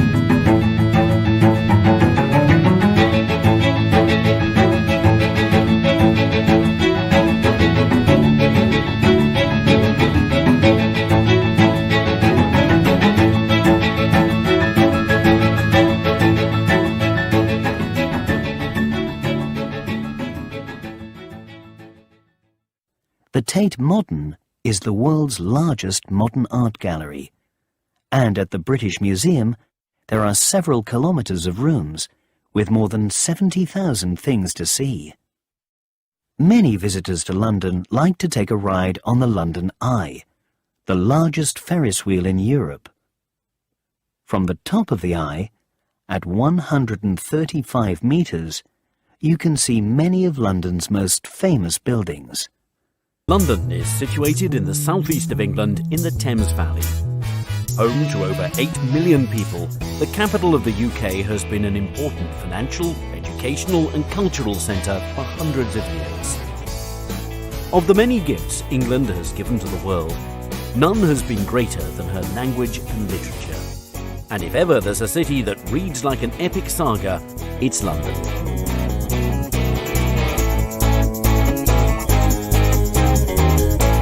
The story of London began in the Bronze Age, but it didn't really get going until the Romans withdrew in the 5th century. Growing into one of the great medieval trading cities, she truly came of age in the 11th century, when William the Conqueror built the Tower of London, which was to become one of England's grimmest prisons. London is very easy to navigate around, and is compact enough to explore on foot. This world city is filled with iconic symbols, and one of the most easily recognisable is Tower Bridge, an impressive reminder of London's rapid expansion during the Industrial Revolution. Just upriver, at the Houses of Parliament, Big Ben's reassuring chimes peal across the city every hour on the hour. Buckingham Palace, perhaps the most famous palace in the world, is the official residence of Queen Elizabeth. It's a popular London attraction, offering tours of staterooms and gardens. Nearby, Kensington Palace is open to the public year-round. The palace and gardens will be remembered as the home of Princess Di and Prince Charles, and have recently undergone a multi-million-pound refurbishment. Another legacy of England's monarchy are the royal parks of London. They were once reserved as private hunting grounds for the royal family, but nowadays they're open for everyone to enjoy. There are 8 royal parks, and many of them are in central London and close to royal palaces and other historic monuments. Green Park and St James Park are right next to Buckingham Palace, Admiralty Arch and the Mall. Hyde Park is perhaps the most famous, with its man-made lake, the Serpentine, and on the other side, Kensington Gardens is a beautiful open expanse that stretches east towards Kensington Palace. The Albert Memorial is at the southern end of Kensington Gardens, and the striking bronze statue looks towards the Royal Albert Hall just across the road. The hall is yet another reminder of Queen Victoria's great love for her husband, Prince Albert.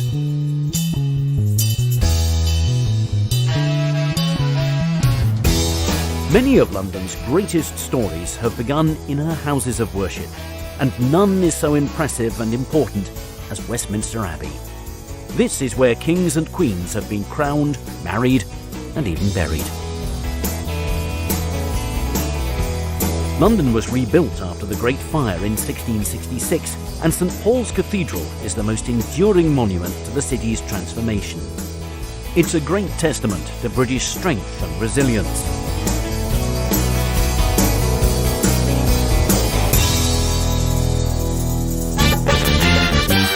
The West End in central London is a story in itself. Here, the streets are lined with ancient buildings, but the throngs of people are out to have fun. By day, the charming boutiques and cafes hum with shoppers, and by night, the bars along Carnaby Street are packed with patrons enjoying pre-show drinks. This is one of the largest theatre districts in the world.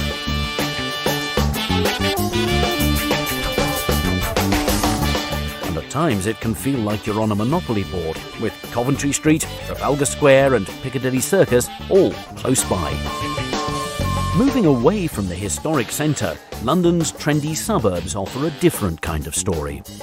The Portobello Road markets in Notting Hill attract thousands of visitors, especially to the antiques market that's held on Saturdays, while the edgier Camden town features 6 popular markets that are open every day of the week and operate along her streets, the canal, and in her historic stables.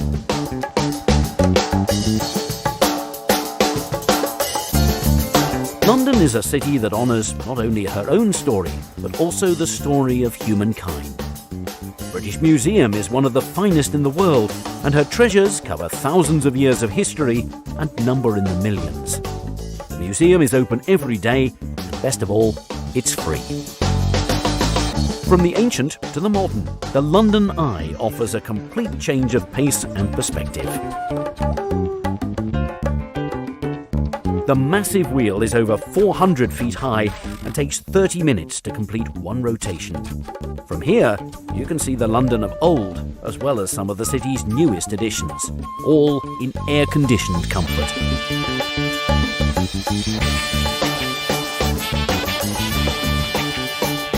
London will always be a city that looks towards the past and the future in equal measure. From Rule Britannia to Cool Britannia, the fabric and the skyline of this city is forever turning over a new page.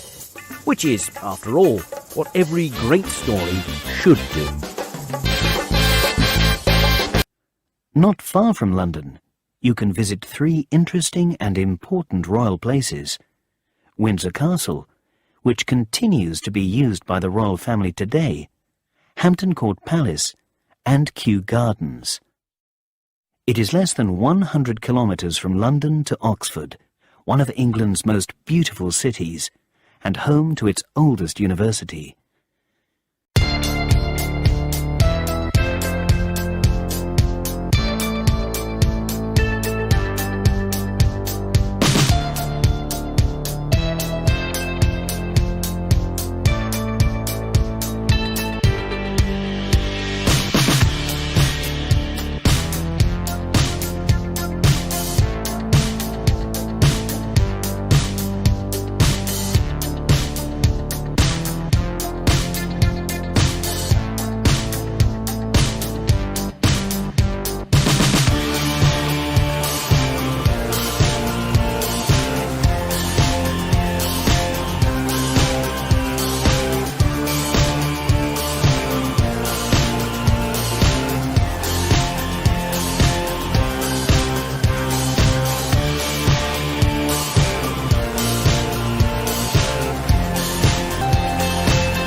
Here you can walk around the fantastic old buildings of colleges like Christ Church and Magdalen, many of them more than 500 years old.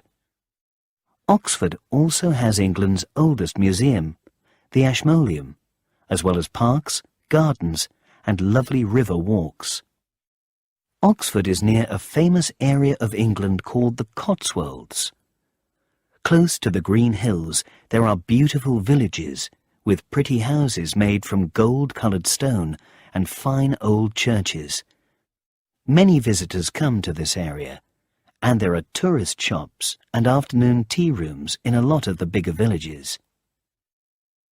Oxford is not very far from Stratford-upon-Avon, famous as the hometown of William Shakespeare, the great writer. In this pretty river town, you can visit Shakespeare's old house, and also see a play at the theatre of the Royal Shakespeare Company. At Warwick, just a few kilometres away, is one of the greatest medieval castles in England.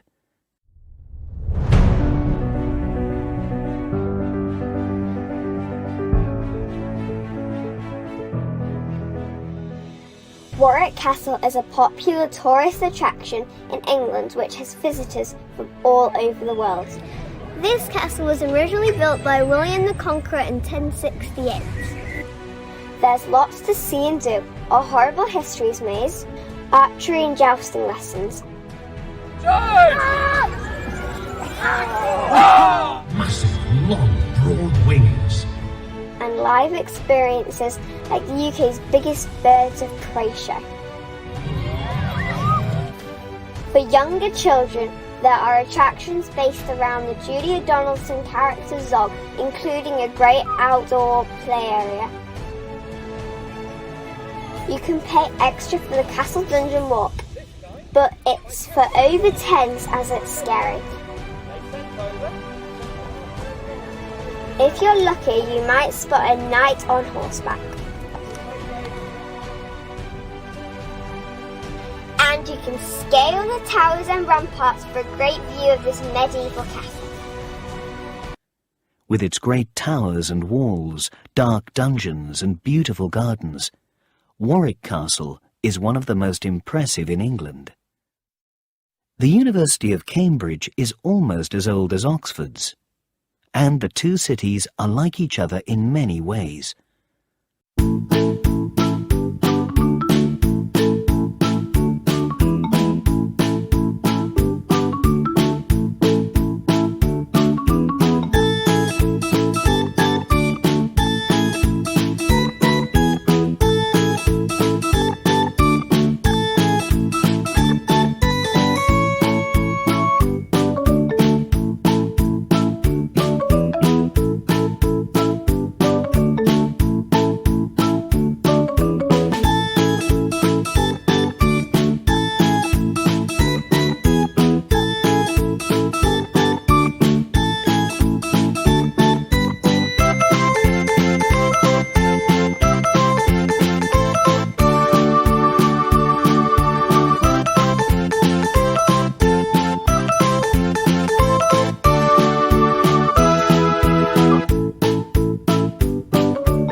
Like Oxford, Cambridge is a city of old colleges, many from the late 13th and early 14th centuries. With its gardens, green spaces and river, Cambridge is a lovely city to walk around. Two of the most famous places in Cambridge are King's College, with its beautiful chapel, a small church, and the Backs, an area of green land around the River Cam, from where you can see many of the colleges. Moving north, England's second biggest city is Birmingham.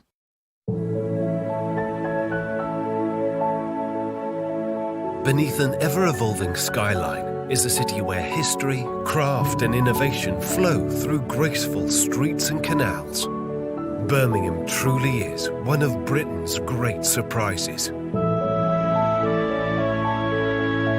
Birmingham, or Brum as the locals call it, sits in the UK's West Midlands, halfway between London and Liverpool.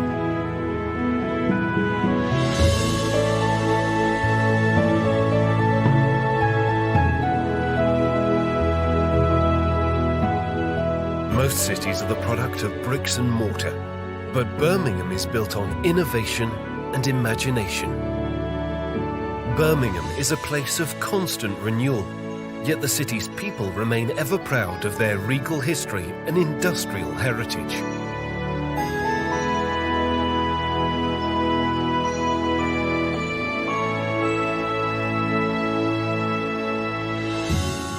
delve into Birmingham's past at the age-old stronghold of kings and conquerors, Warwick Castle. The story-soaked walls of this medieval fortress date back over 1,000 years and have witnessed Birmingham's steady growth into the powerhouse it is today.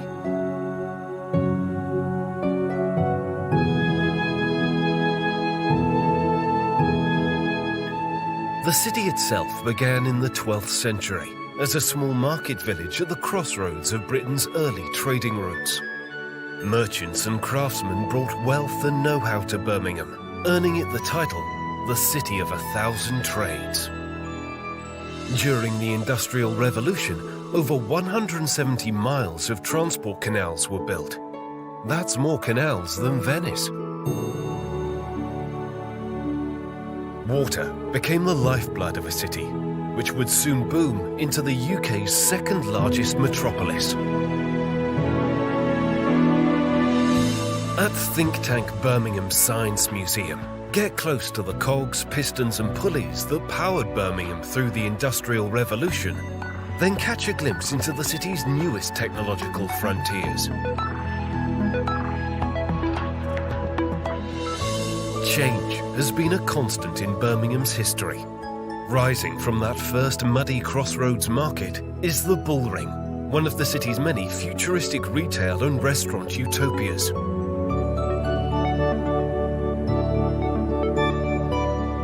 While Birmingham has redefined modern shopping, the city remains the proud custodian of traditional handcrafted riches too. Wander along canals and parks to the Jewellery Quarter, a thriving urban village which sits at the edge of the city. Goldsmiths began smelting, soldering and selling their wares here in the mid-16th century, fusing the craft into Birmingham's DNA forever. At the Museum of the Jewellery Quarter, learn about the riches that Birmingham has brought to the world and witness traditional techniques in perfectly preserved workshops.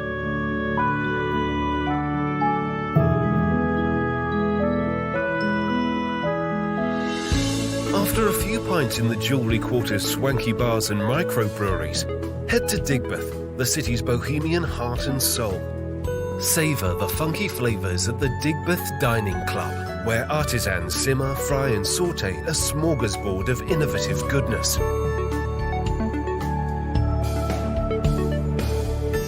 Follow aromas of coriander and cardamom to the Balti Triangle, where innovative Pakistani chefs helped make Birmingham one of the UK's most popular curry hotspots. Birmingham is also the birthplace of one of the world's most beloved confectionery brands. Cadbury World can be found 4 miles outside of the city, where the pioneering Cadbury brothers created their worker village of Bourneville and large chocolate factory in the 1870s.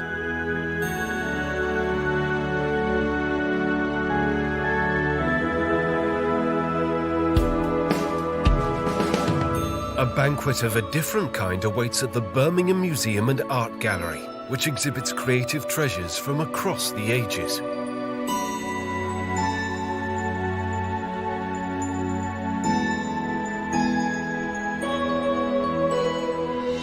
One of Birmingham's greatest masterpieces is rendered in brick. Aston Hall was commissioned in the early 17th century by Sir Thomas Holt. Once the High Sheriff of Warwickshire, Holt believed that he needed the grandest residence money could buy to show off his power and wealth. Today, the structure is a heritage-listed reminder of Birmingham's history of architectural innovation.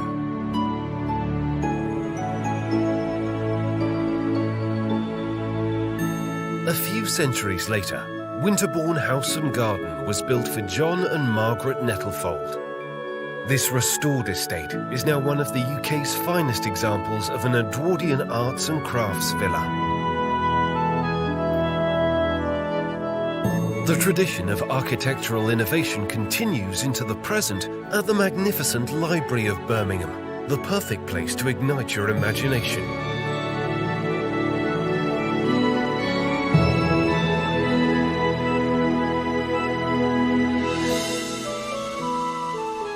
Once your literary passions have been fired up, take the drive to Sarehole Mill, the birthplace of one of the world's greatest stories. J.R.R. Tolkien spent his childhood around this mill, which inspired his fictional realm of Middle-earth, the setting of The Lord of the Rings and other novels. Whether it's sustenance for the soul, fuel for the mind, or food for the body, Birmingham is sure to satisfy every appetite. From high-end shopping to handcrafted riches, from the red bricks of history to the gleaming shapes of tomorrow, Birmingham sits forever at the crossroads of a proud past and a future of endless possibilities. And crossroads, as every traveller knows, are the most exciting places to be. Which was an important centre during the Industrial Revolution. Today, Birmingham is a very multicultural city and is home to the National Exhibition Centre, NEC, where many big shows and events are held. Many people come to Birmingham to visit its big, modern shopping centre, the Bullring, but few tourists spend a lot of time here. Further north of Birmingham, Stoke-on-Trent has been famous since the 17th century for its pottery industry. The industry of making objects such as cups, plates and bowls. Here you can visit the pottery factories and buy pottery cheaply from the factory shops. York is one of the most interesting cities of the north of England. It was a Roman city, and for many years it was an important place for religion and politics in England.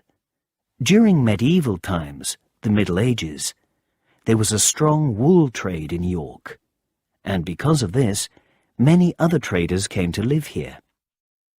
The city feels very medieval even today, with its narrow streets and old walls. Many tourists come to visit the city and to see York Minster, the city's old cathedral, a large and important church with its beautiful windows.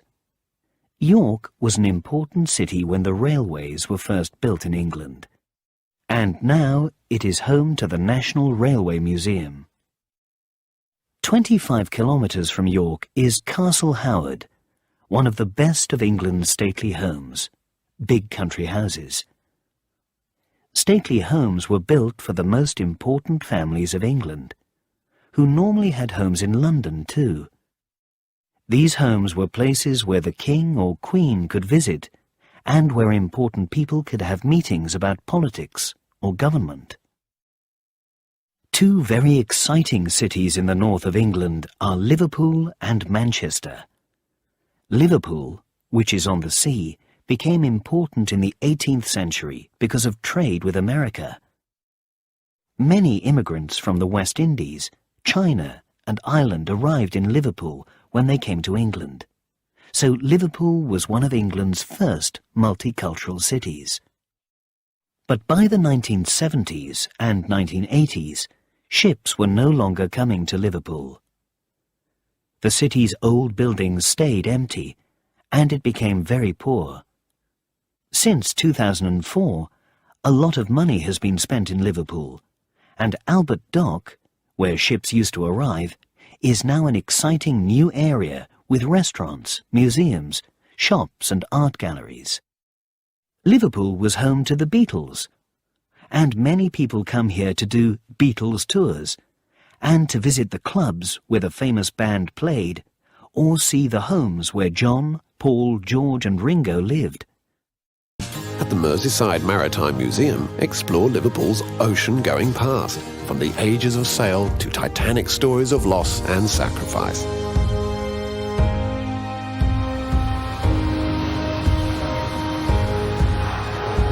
Next door, the acclaimed International Slavery Museum is a sobering reminder that the bricks of Liverpool were mortared with the blood and sweat of Africa. When the UK's premier art institution, the Tate, searched for a northern home to exhibit works from its national collection, the perfect home was found here, by the Mersey.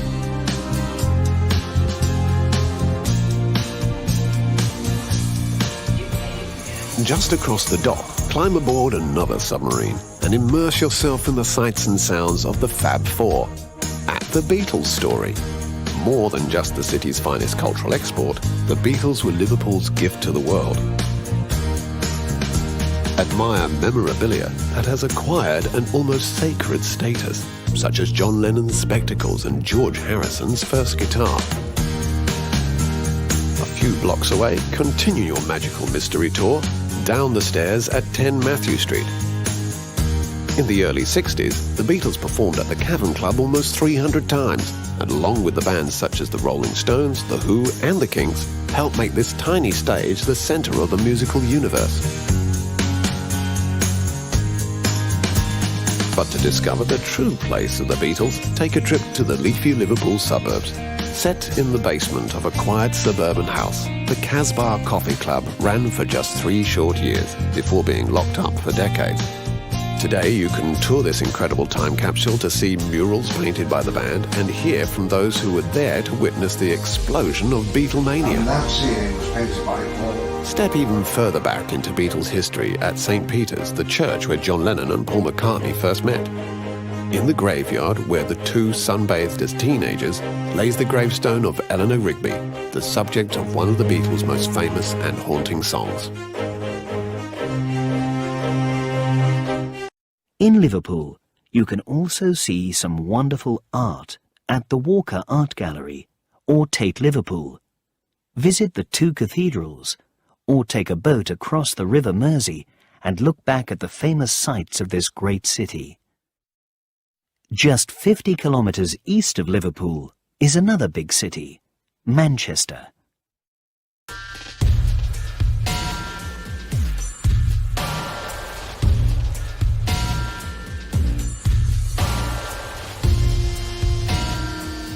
In the 1800s, Manchester, England was the epicentre of the Industrial Revolution. Manchester's story is often shrouded in the smog and soot of Charles Dickens' novels, but this is a city with a glorious past and perhaps an even greater future.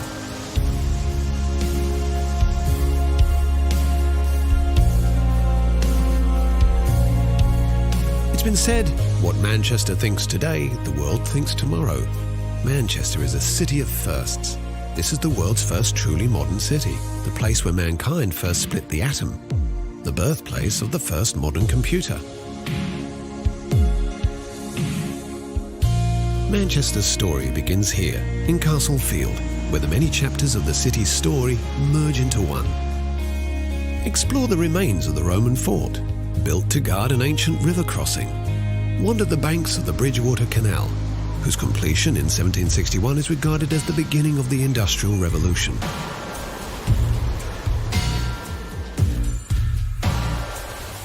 Admire the warehouses and mills, which once numbered in the thousands and generated incredible wealth for the city, while in the background is Beetham Tower, the symbol of a city once again on the rise. As the city's fortune swelled in the 19th century, so did its civic pride. Manchester's elites saw the city as the new Venice and commissioned grand buildings and monuments, taking architectural inspiration from across the ages.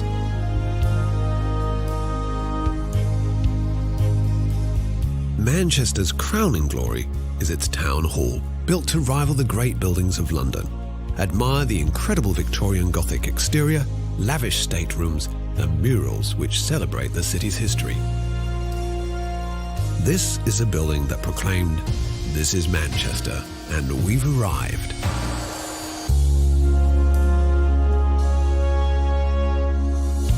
For 2 centuries, Manchester's merchants went on a spending spree, scouring the world in search of cultural treasures to fill their stately homes. Many of these treasures now reside in the city's museums and galleries. At the Manchester Art Gallery, explore the works of the Pre-Raphaelites, Britain's first radical art movement, and more contemporary works which continue to challenge.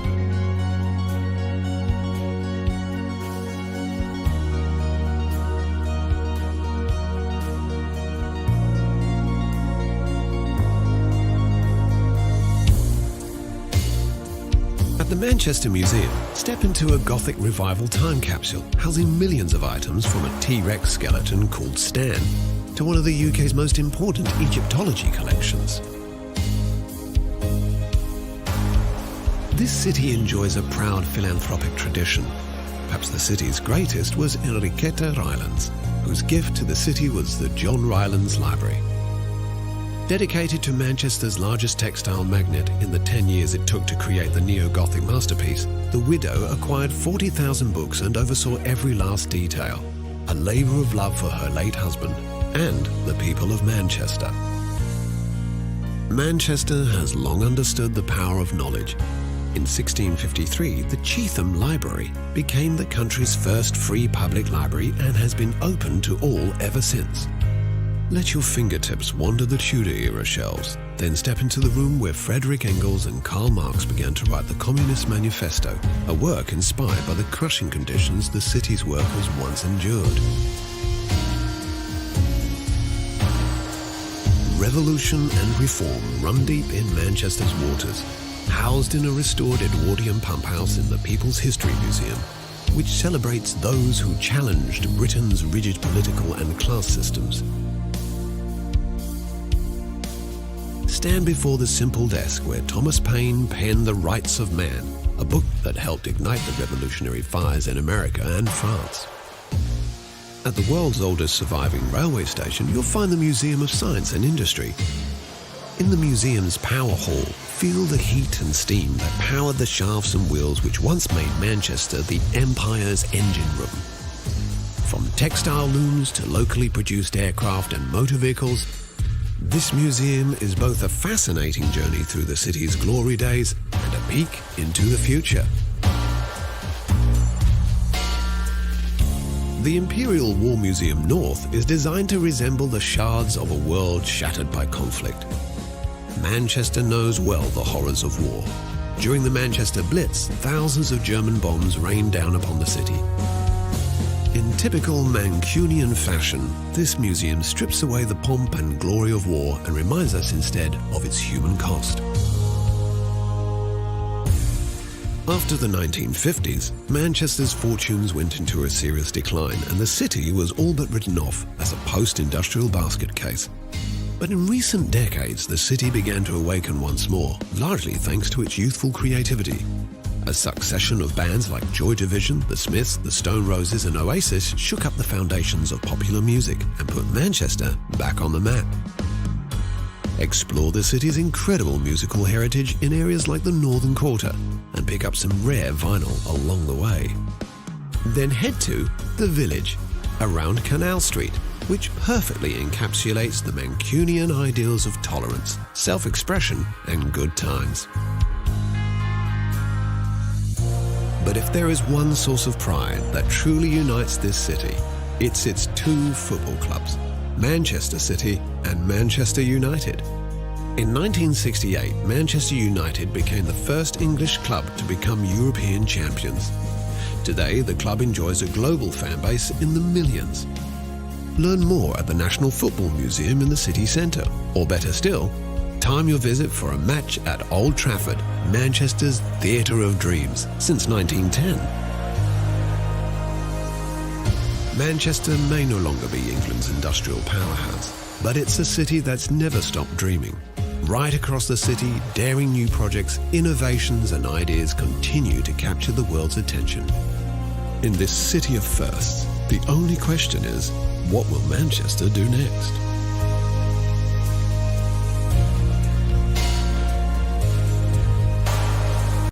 Manchester has some of the most exciting modern buildings in England. Its cafes, clubs and nightlife make it one of the best cities in the country for many young people. But like Liverpool, Manchester had a difficult time in the second half of the 20th century. Once the most important city in the world for cotton, Manchester's old industries were coming to an end by the 1950s, and many people lost their jobs. But new industries began to grow, and at the start of the 21st century, parts of the city were rebuilt, making Manchester an exciting city once more. Blackpool is very different from Liverpool and Manchester. With its long beaches, hotels and piers, Blackpool is a popular holiday town. Here you can eat fish and chips, go to amusement arcades, and see the coloured lights on Blackpool Tower. Some of the most interesting sights of England are in the far north of the country. Durham Cathedral, almost 900 years old, is here, and also the Angel of the North, the biggest sculpture in England. The sculpture of an angel with very wide wings was built on an old coal mine by Anthony Gormley, the same artist who made Another Place. He wanted people to remember that for 200 years mining was one of the biggest industries in this area. People pass the Angel of the North as they drive to Newcastle upon Tyne. Like Manchester and Liverpool, Newcastle is another industrial city that now has museums, art galleries, and an exciting nightlife. Near Newcastle is the end of Hadrian's Wall, parts of which can be seen very clearly. Today, the border with Scotland is further north than it was when the Romans built Hadrian's Wall. Just a few kilometres from today's border is another interesting site, Holy Island, or Lindisfarne. You cannot get to the island at high tide when the sea comes in closest to the land, but at other times you can walk or drive across to it and see the castle that was built here in the 16th century. Back in the south of England and west of London, there are more sights and interesting cities to see. Bath, so called because of its famous Roman baths, is a lovely little city. The old Roman baths are some of the best kept in Europe, and in the 18th century, many rich and important people came here to take the waters. Big, fine houses were built for them, and so Bath has many Georgian streets and buildings, with pretty parks too. Just a few kilometres further west from Bath, but very different, is the big, busy city of Bristol. Bristol, once a very big port, now has a strong electronics industry, and is important in the creative media, film, TV, radio and fashion. It is also the biggest cultural centre in the area, with a busy nightlife. As in many other cities in England, the old docks, the area where the ships used to come in, have now been changed into an area for restaurants, shops and museums. One of the most famous sights of Bristol is the Clifton Suspension Bridge, which was made by the great engineer Isambard Kingdom Brunel. Many visitors to Bristol make the short journey south to Glastonbury. Here you can visit Glastonbury Abbey, which was built in the 7th century. Glastonbury is also famous for the music festival held there most years in June. It is the biggest music festival in the country. Stonehenge, east of Glastonbury, is one of the wonders of the world. The big stone circles here were made between 3000 BC and 1600 BC. They are as old as Egypt's pyramids. One of the most interesting things about Stonehenge is that some of the stones are very heavy, up to 40 tons, but they came from hundreds of kilometres away in Wales. People believe they were probably brought and pulled to Stonehenge in simple boats, but no one is sure how they got to Stonehenge. On the longest day of the year, the sun rises across the stone circles. Because of this, many people think the circles were perhaps some kind of ancient calendar. In the county of Cornwall, in the far southwest of England, you can visit the Eden Project. Here you can see plants and trees from many different places, and the largest non-wild rainforest in the world. Brighton, on the south coast, became an important town in the mid-18th century, when people began to enjoy swimming in the sea. The Prince of Wales, later King George IV, started to come to Brighton in the 1780s, and in 1815 the Royal Pavilion was built for him. The Royal Pavilion, which has a strange mixture of Indian and Chinese building styles, is one of the most interesting buildings in Brighton today. Like Bath, Brighton has some beautiful Georgian buildings, but it is a fun town too. Here you can walk on the pier beside the sea, or through the lanes, narrow streets that were once part of the old fishing village of Brighton, and which are now busy with shops and restaurants. Northeast of Brighton, on the road to Dover, Canterbury is a place full of history. It was an important Roman town, and in AD 602, the first cathedral in England was built here. The cathedral was rebuilt in 1070 and continues to be very important today. The Archbishop of Canterbury is the head of the Church of England. As you can see, there are lots of exciting places to visit in England. Chapter 5. Nature and the Environment. England has some exciting and beautiful cities, and many interesting sights. But for a lot of people, the best thing about England is its countryside. Mostly, England is a place of green hills, but it also has lakes, rivers, a long coastline that is very different in different parts of the country, and, in the north, mountains. Because there are so many different kinds of environments in England, there is a lot of wildlife too. Around the coast you can see seals, sharks, dolphins and otters, and rabbits, foxes, squirrels and deer are just some of the animals that move around the countryside freely. Nearly 230 different kinds of birds live in England, and another 200 visit for part of the year. There are also many different kinds of trees, plants and wild flowers growing in the English countryside. The weather in England is temperate, almost never very, very hot or very, very cold, with lots of rain all year. It is usually warmest between June and September, but the weather in any month can be very different from year to year. England has 10 national parks, beautiful areas of countryside where special laws keep the land and the wildlife safe.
The biggest of these is the Lake District in the northwest of England.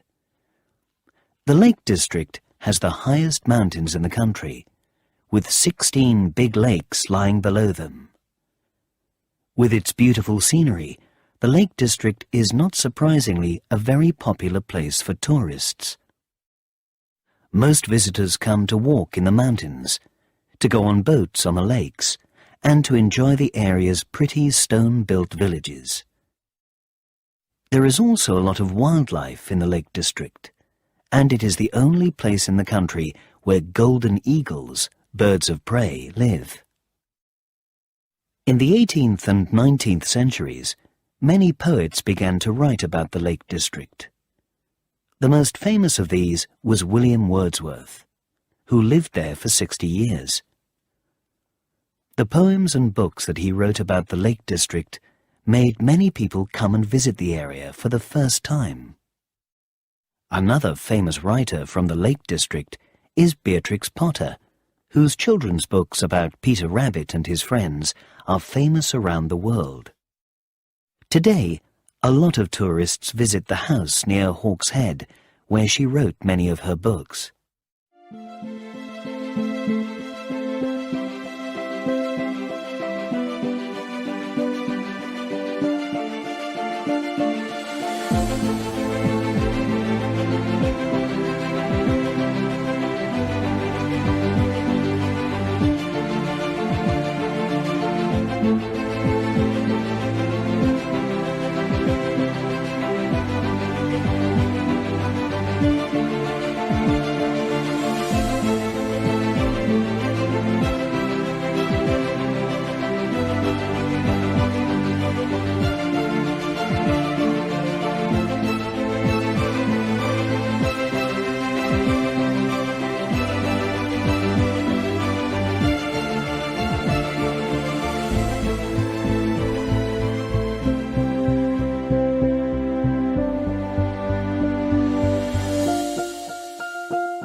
There are 4 other national parks in the north of England.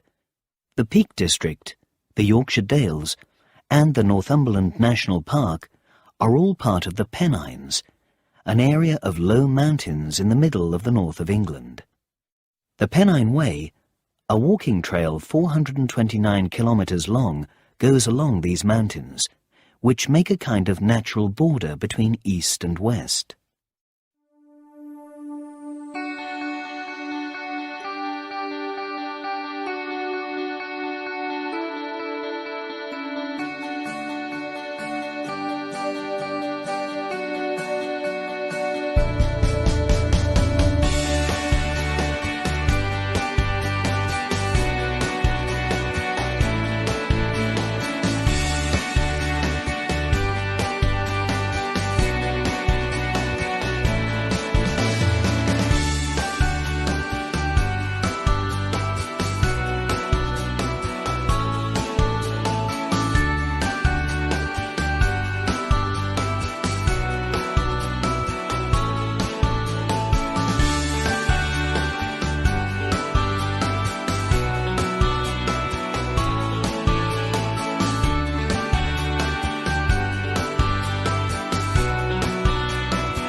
East of the Pennines is the north of England's other national park, the North York Moors, between York in the south and Middlesbrough in the north.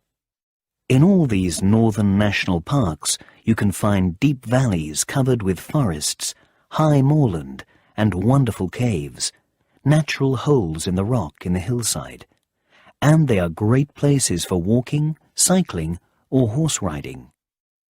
People who have read Wuthering Heights, Jane Eyre, The Tenant of Wildfell Hall, or any of the other books by Charlotte, Emily and Anne Bronte probably feel that they already know the countryside of the Pennines. The Bronte sisters lived in Haworth in Yorkshire, and they describe the windy, heather-covered moorland of this area in many of their books.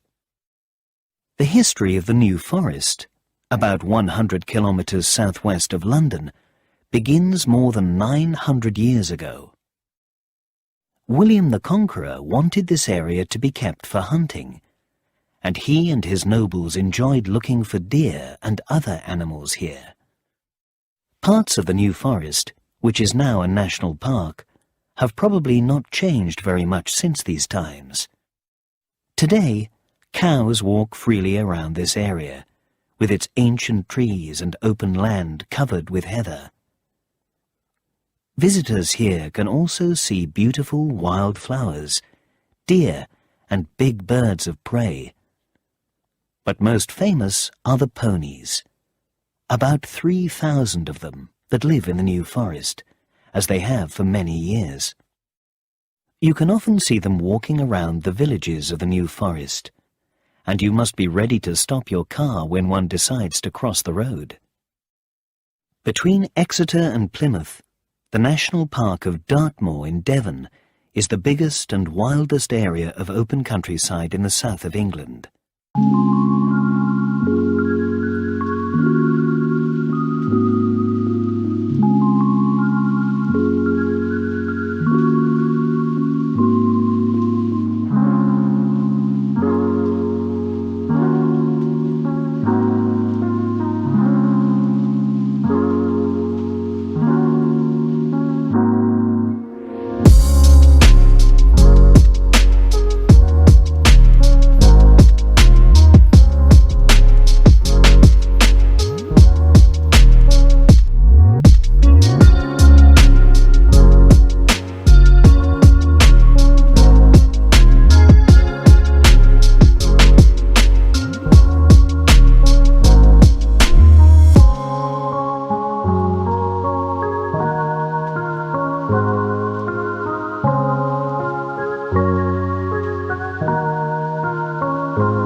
But Dartmoor is also famous for its many tors, hills with rocks at the top.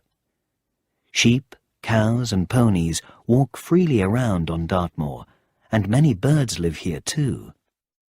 North of Dartmoor is the National Park of Exmoor, a beautiful area of moorland, forests, valleys and farmland, which goes across the counties of Somerset and Devon. right up to the coast. Here you can see otters in nearly every river, wild red deer, bats, and some very special butterflies. Devon is not only famous for Dartmoor and Exmoor. The counties of Devon and Cornwall are very popular with tourists because of their lovely countryside.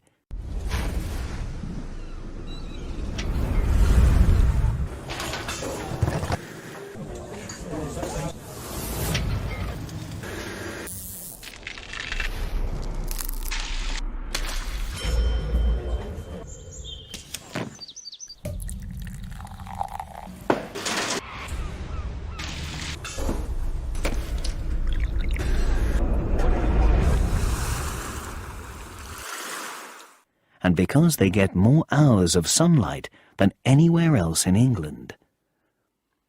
Away from the coast, the green fields are full of wild flowers in the summer, and narrow little roads with tall hedges at the side go from one pretty village to the next. By the sea, there are golden beaches and little rocky coves, and on the north coast, the big waves in places like Newquay make surfing a very popular sport. Off the coasts of Devon and Cornwall, you can see basking sharks and porpoises, and on Lundy Island there are puffins in April and May. Another beautiful area to visit in this part of England are the Scilly Isles, about 100 small islands 45 kilometres away from Land's End in England's far southwest corner. Each island is very different, and people live on only 5 of them. Along England's south coast, big white cliffs, large rocks next to the sea, look out onto the English Channel. The rocks in the cliffs on part of this coast, which is called the Jurassic Coast, and goes from East Devon to Dorset, are 185 million years old. Here you can easily find wonderful fossils, rocks with the shape of animals and plants from ancient times. You can see lots of fossils here because of erosion. The rock is very soft, and every day the sea breaks bits of the rock away from the cliffs.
Erosion has made parts of this coast very beautiful.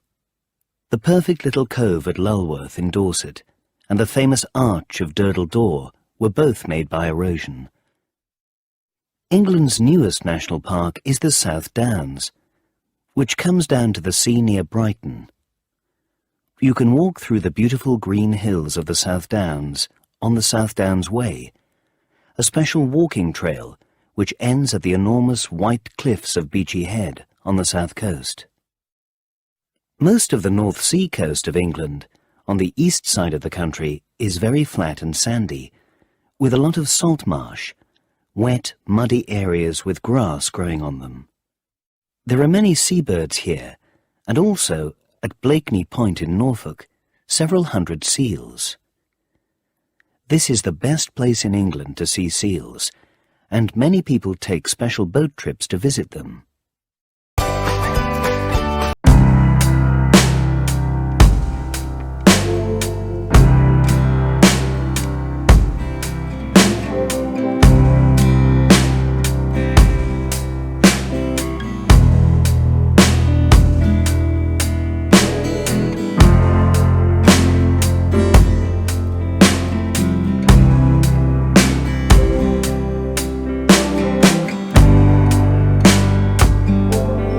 The National Park of the Norfolk Broads is also in this area.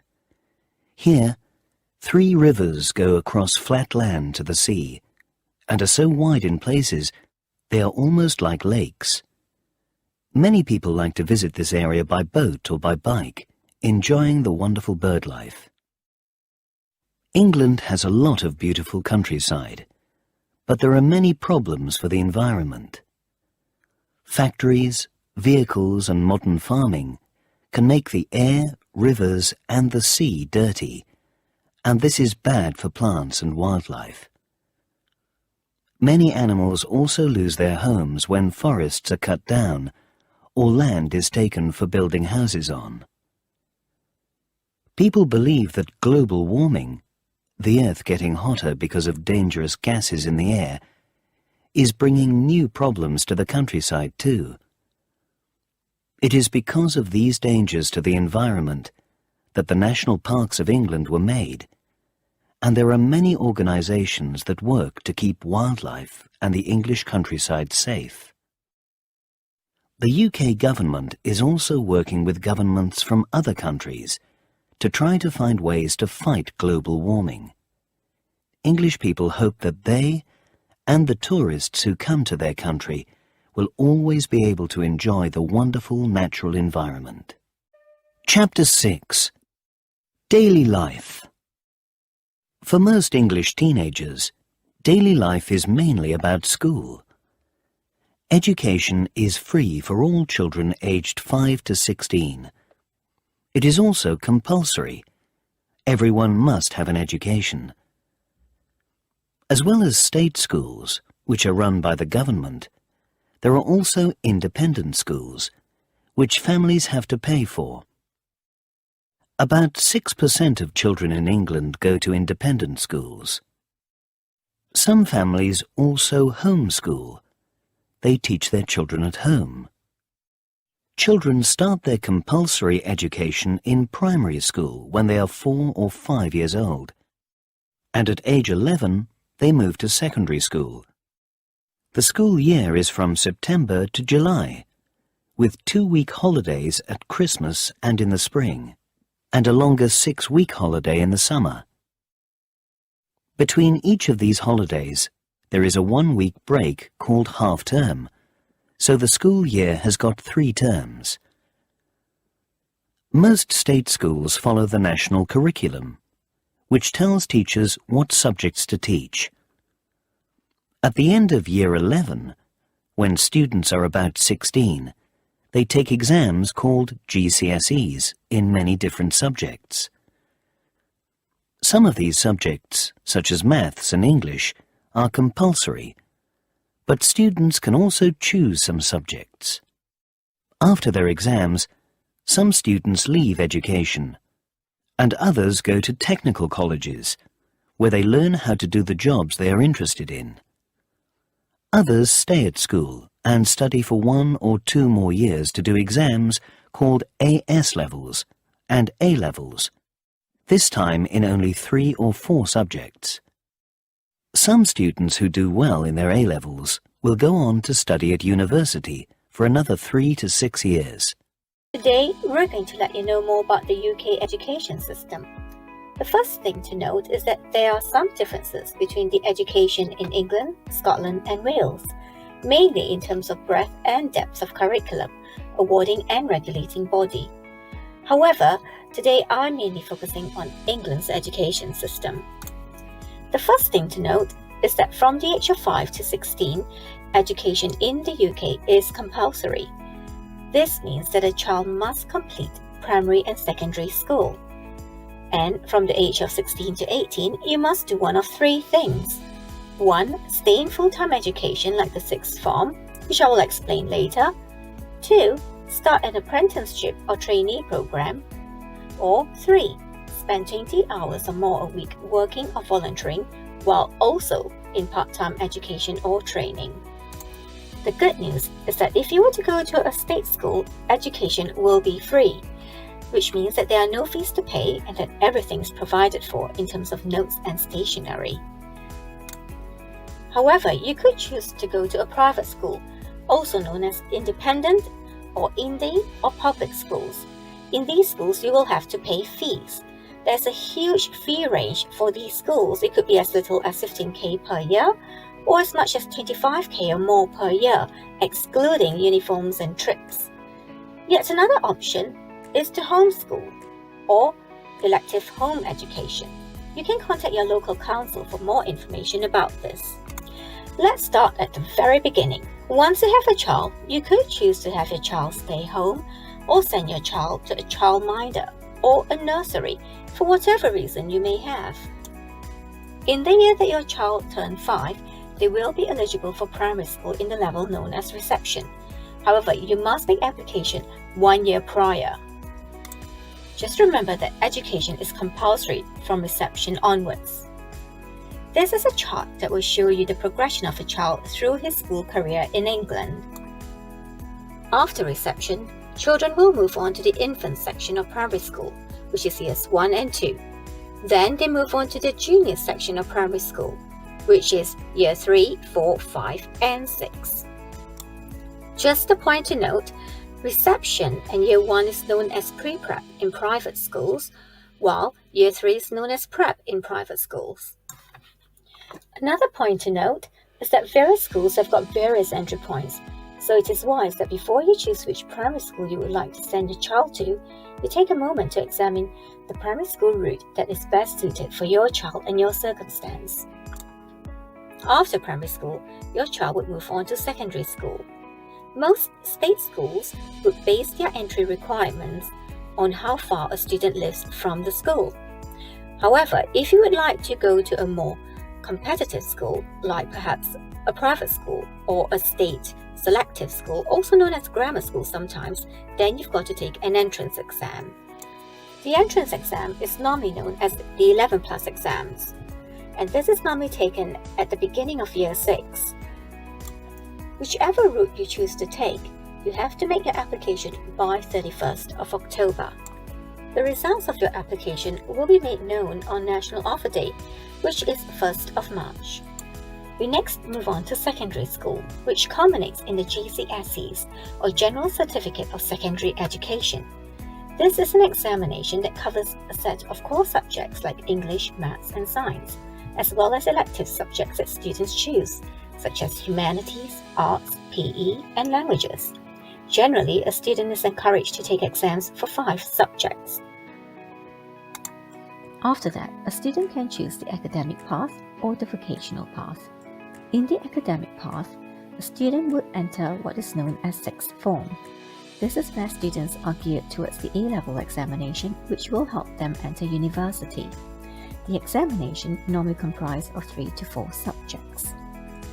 If a student decides to go to vocational colleges, then they can qualify in practical skills leading to BTEC or NQV in subjects such as childcare or plumbing. After that, they can start their apprenticeship or get into employment. For students who took the A-levels, they can then enter university to read one subject of interest to them. This is generally a 3-year undergraduate honours program where one gets a bachelor's degree at the end, after which they can start their career proper.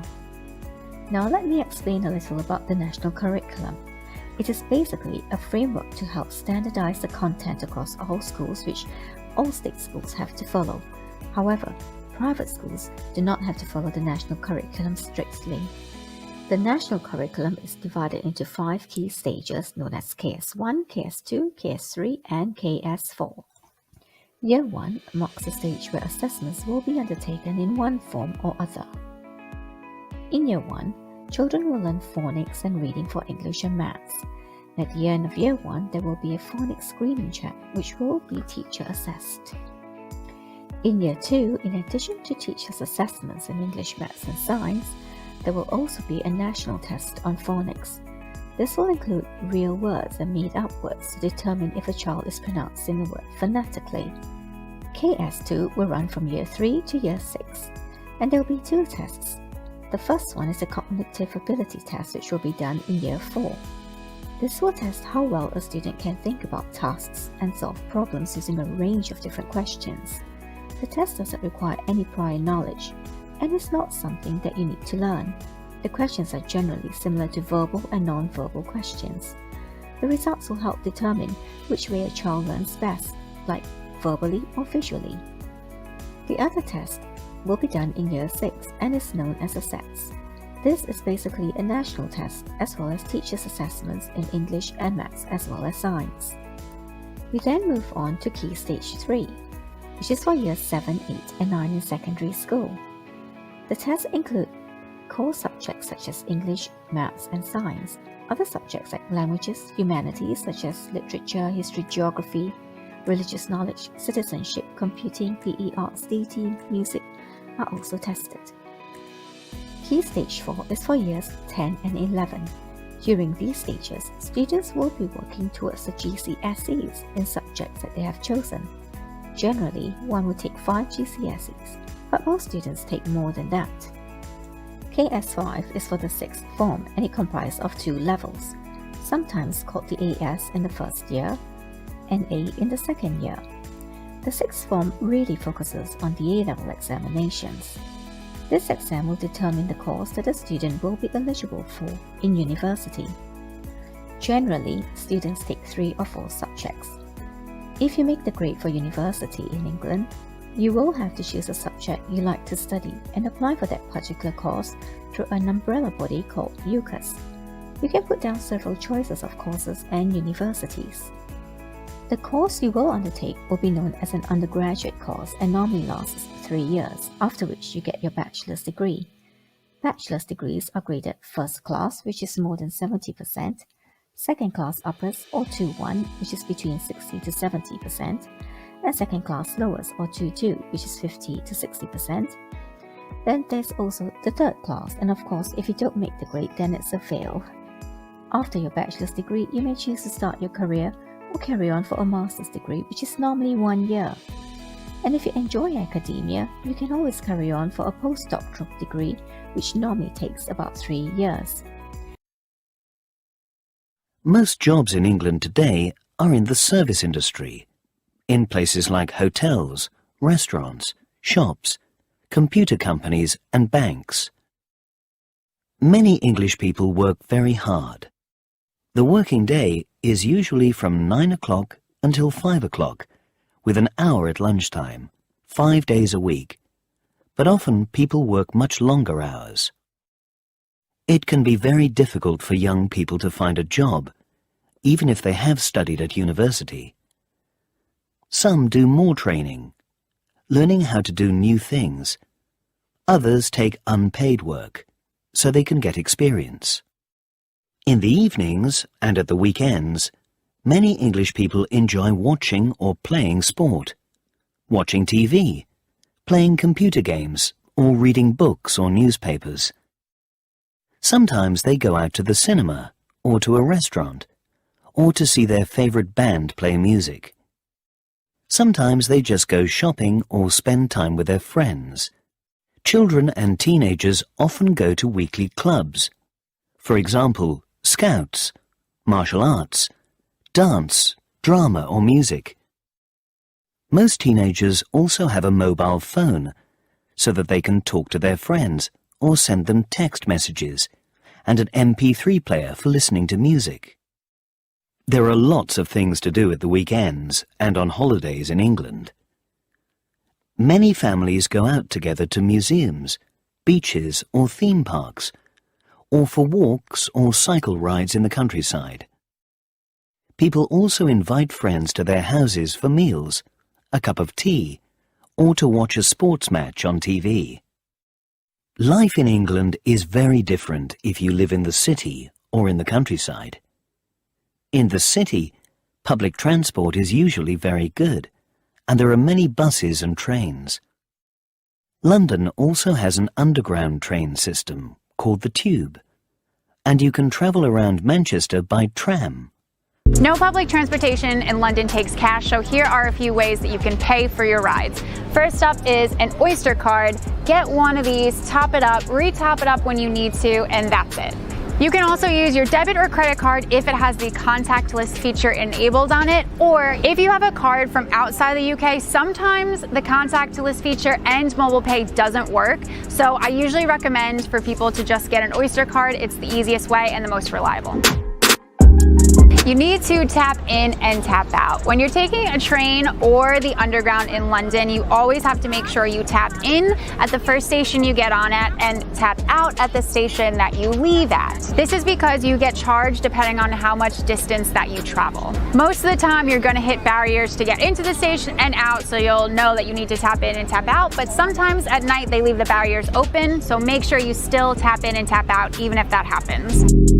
Rush hour is major in London, so try not to travel on public transport at those times if you can. You will avoid major crowds and major traffic.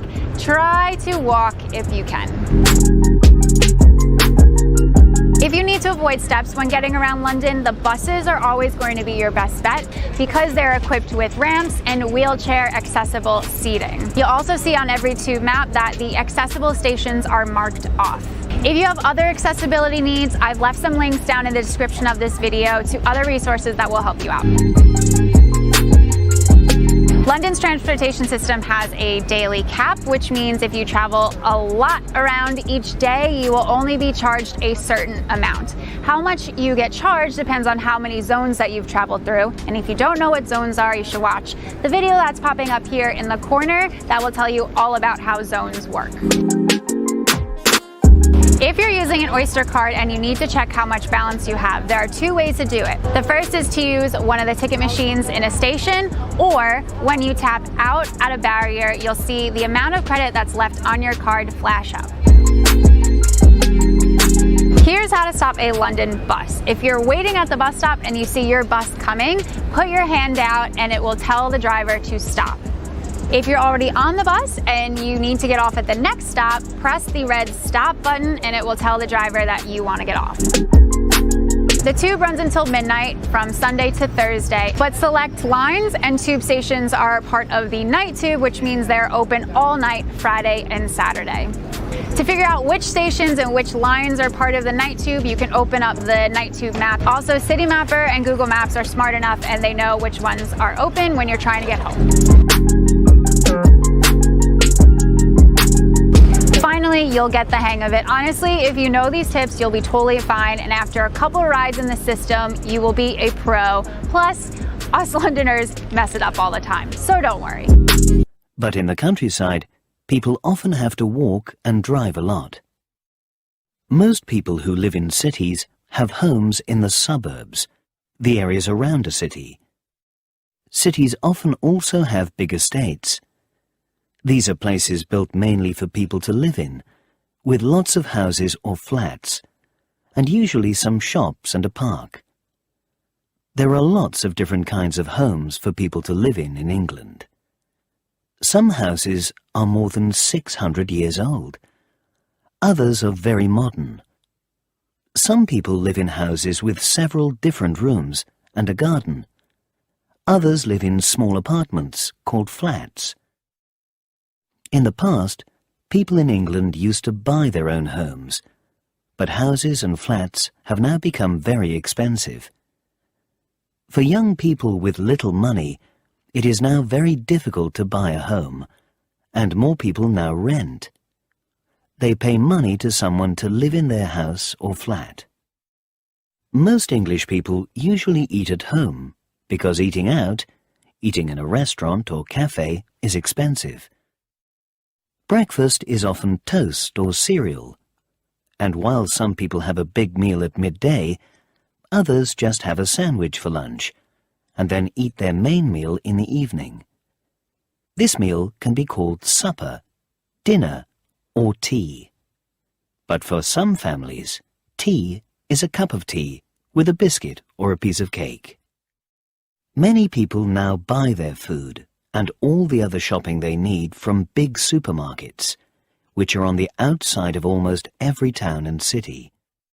These supermarkets are often open all day and in the evening, and some now stay open all night too. Other shops usually open at 9 o'clock and close at 5:30 or 6, with shorter opening hours on Sundays. Life in England is busier than ever today. Travel around any English city at rush hour, when people are going to or from work, and it seems that no one has time for anything. But over a morning coffee or the important afternoon cup of tea, most English people can always find the time to talk about sport or the weather, or think of something to laugh about. Chapter 7. Sports. Sport is very important in England, and people enjoy going to big sports events or watching them on TV and playing sport in their free time. Some of the most popular world sports, football, rugby, cricket, golf and tennis, first started in England, and people from all around the world come here for some of its great sports events. In 2012, the Olympics were held in England, and millions of people from around the world came to London to watch the many different sports of the Olympics and the Paralympics. New sports stadiums were built, including the main Olympic Stadium, a basketball arena, and a velo park for cycling. It was the first time the Olympics had come to England since 1948, and was a very exciting year for the country. The most popular sport in England is football, and there are professional matches every week from August until May. Many thousands of people also play in parks, at local clubs, and at schools or universities. Football has been played in England for hundreds of years, and the best football teams, for example Manchester United, Liverpool, Chelsea and Arsenal, are famous around the world. The most important day in England's football calendar is the Football Association FA Cup Final Day in May at London's Wembley Stadium. Many people believe that England's best ever footballer was Bobby Charlton, who started playing for Manchester United in 1953 and scored 249 goals over the next 20 years. In 1958, Charlton was in an aeroplane with the Manchester United team when it crashed, killing 8 players. Bobby Charlton was not killed in the crash, and he went on to play in the 1966 World Cup, which England won. It was the first and only time that England has won the World Cup.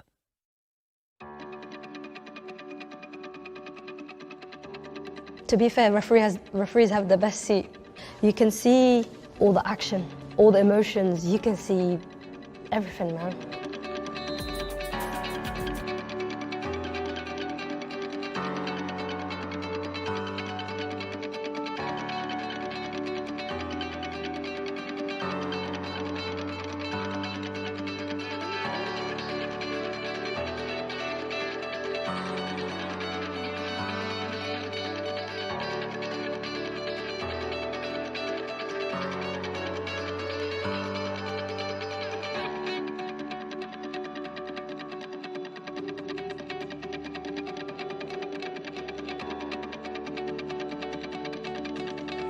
I was, black Somali girl, visibly Muslim, so therefore I would be targeted, and they would be, they would be like, okay, if JJ gets into that environment, she will get bullied, people will never accept her, people will never take her serious, so let's just direct her in another profession.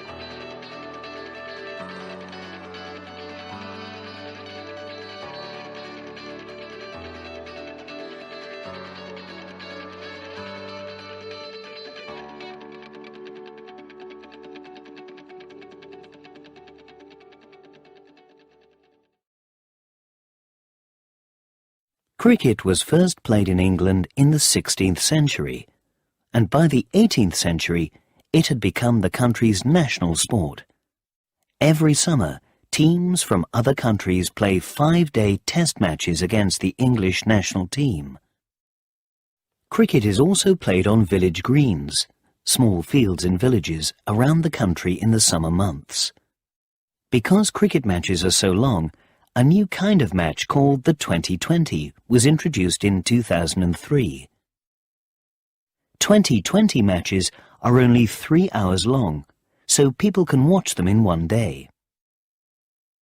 Rugby is another sport that began in England, and it is named after the school where it was first played, Rugby School in Warwickshire. Rugby is like football, but players can hold the ball and tackle each other, pull each other to the ground to get the ball. Rugby is not as popular as football, but after England won the World Cup in 2003, more people began to watch and play the sport. In England, there are two kinds of rugby, each very different: rugby league and rugby union. For 2 weeks around the end of June, England becomes tennis mad. This is the time of the Wimbledon Championships, the most famous tennis tournament in the world. Few people watch tennis on TV for the rest of the year, but during Wimbledon, matches are shown on TV every afternoon and evening. England's most famous tennis player was Fred Perry, who won the Wimbledon Championship every year for 3 years, from 1934 to 1936. Since that time, no English player has won the men's championship. Horse racing is another very popular sport in England. There are races every day of the year, and people enjoy making bets on which horse will win. The Derby at Epsom, which continues to be held today, was the first Derby ever, and derbies, races on flat ground for 3-year-old horses, are now held around the world. Other important dates in horse racing are the Grand National in Liverpool in April, one of the most difficult horse races in the world, and Royal Ascot, 5 days of horse racing in Berkshire in June. The Queen always goes to Ascot, so it is an important event in England, and visitors wear their best clothes and hats.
£1 million Platinum Jubilee stake. Torius is staying on power play, and the centre created force, the near side naval crowd tight. Another important day for sport in England is the London Marathon in April. More than 30,000 people run in the London Marathon, which has been held since 1981. The fastest people finish the 42-kilometre run in just over 2 hours. But for many runners, the most important thing is making money for charity. Water sports are popular in England, And many people, especially on the south coast, enjoy sailing. There are good waves for surfing at many of the beaches in the southwest, and canoeing is also popular on England's many rivers and canals. Two of England's most famous sportspeople do a water sport. Steve Redgrave, who won gold medals for rowing at every Olympic Games between 1984 and 2000, and Ellen MacArthur, who broke the world record for sailing around the world alone in the fastest time on the 7th of February 2005. Golf is also a very popular sport for English people. There are many golf courses in England, and every July the Open Championship, one of the 4 biggest tournaments in the world, is held in England or Scotland. Motor racing is also well liked, and many people go to a course called Silverstone in Northamptonshire every year to watch the British Grand Prix. At school, children play football, rugby, netball and cricket, and do athletics in the summer. There are public swimming pools and gyms in most towns, and many people also enjoy cycling and walking. Other outdoor activities like mountaineering, climbing, and walking in the hills and mountains are also very popular in England. English people love sport. For some time, they have not won many big events in the sports that first came from their country many years before, but sport continues to be a very important part of life in England. Chapter 8. Entertainment. England is famous around the world for its great culture and entertainment. Some of the world's greatest writers, best films, and most famous actors and directors have come from England. And there are several hundred theatres and concert halls showing wonderful plays, music and dance. Literature is a very important part of England's history, and all around the country you can visit the homes of some of the many great English writers. The most famous of these is, of course, William Shakespeare, but many others have written great works of literature too. In the late 17th century, there were some fine poets, for example, John Milton, who wrote Paradise Lost. Novels only began to be widely written in the 18th century, and one of the earliest of these was Daniel Defoe's Robinson Crusoe, published in 1719, which continues to be very popular today. The first half of the 19th century was famous for the romantic poetry of writers like Wordsworth, Coleridge, Byron, Shelley and Keats. Jane Austen was another great writer of this time. In books like Emma, Pride and Prejudice and Persuasion, Austen wrote about how women saw society, marriage and happiness. Famous Victorian writers included Charles Dickens, the Bronte sisters and George Eliot. In Victorian times, people began for the first time to write literature just for children, and one of the best known of these new children's books was Lewis Carroll's Alice's Adventures in Wonderland, which continues to be read by many children even today. Another writer from around this time, whose work is much loved now, is Arthur Conan Doyle, who was Scottish. He wrote stories about Sherlock Holmes, a London detective, between 1880 and 1907. Sherlock Holmes had a brilliant mind and was able to find the answers to the strangest mysteries.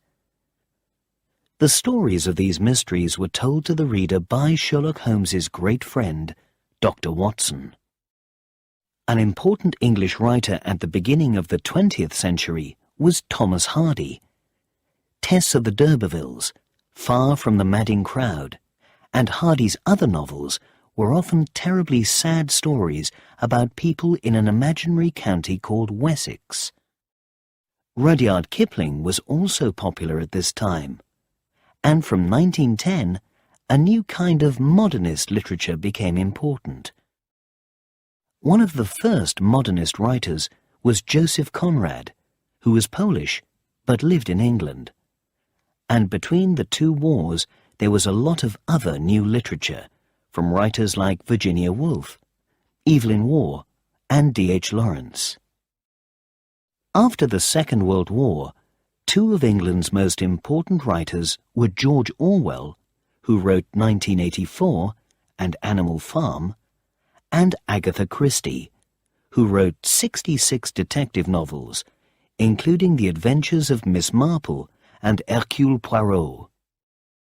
Modern fantasy literature, writing about magic, monsters and other imaginary things, became popular at this time too, when The Lord of the Rings by J.R.R. Tolkien was published in 1949. Two of the most famous writers of the last 50 years are children's writers.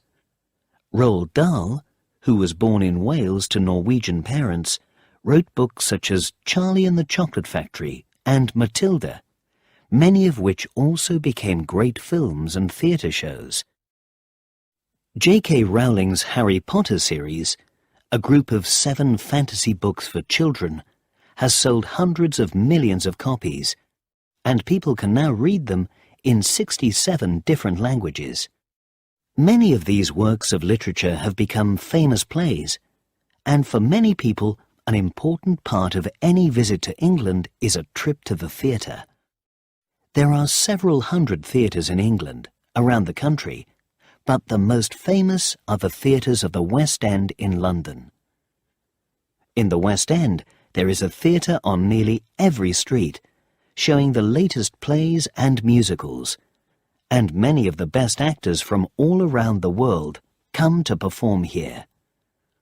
Some of the most famous shows in the West End have been musicals, such as Cats and Phantom of the Opera by Andrew Lloyd Webber. But in London and around the country, you can also see many different kinds of shows, including more serious plays, new works, and comedy. One of the oldest theatres in London is the Old Vic, which first began to show plays in 1818. England also has the National Theatre, on London's South Bank, near the London Eye, which opened in 1976. Across the Thames are the Royal Ballet and the Royal Opera House at Covent Garden, and the English National Opera at the Coliseum, the largest theatre in London. Outside London, England's most famous theatre is the Theatre of the Royal Shakespeare Company in Stratford-upon-Avon, where Shakespeare's plays are performed throughout the year.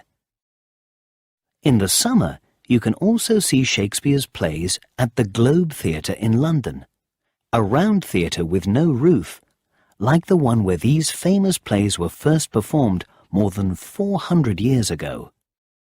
England is important for its music too. George Friedrich Handel, Edward Elgar, and Gustav Holst are 3 of the country's most famous classical music composers.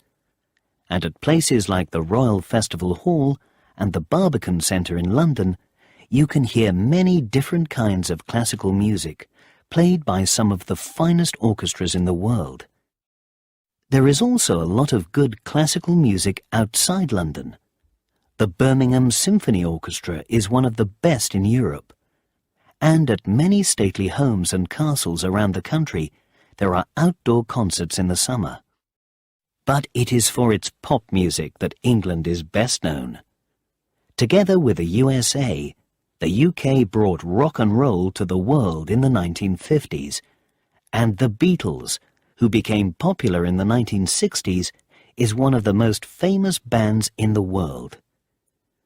During the 1960s, the Rolling Stones, Cliff Richard and the Shadows, The Who, The Kinks, The Animals, and many other bands became important in England. And they started to become famous in the USA too.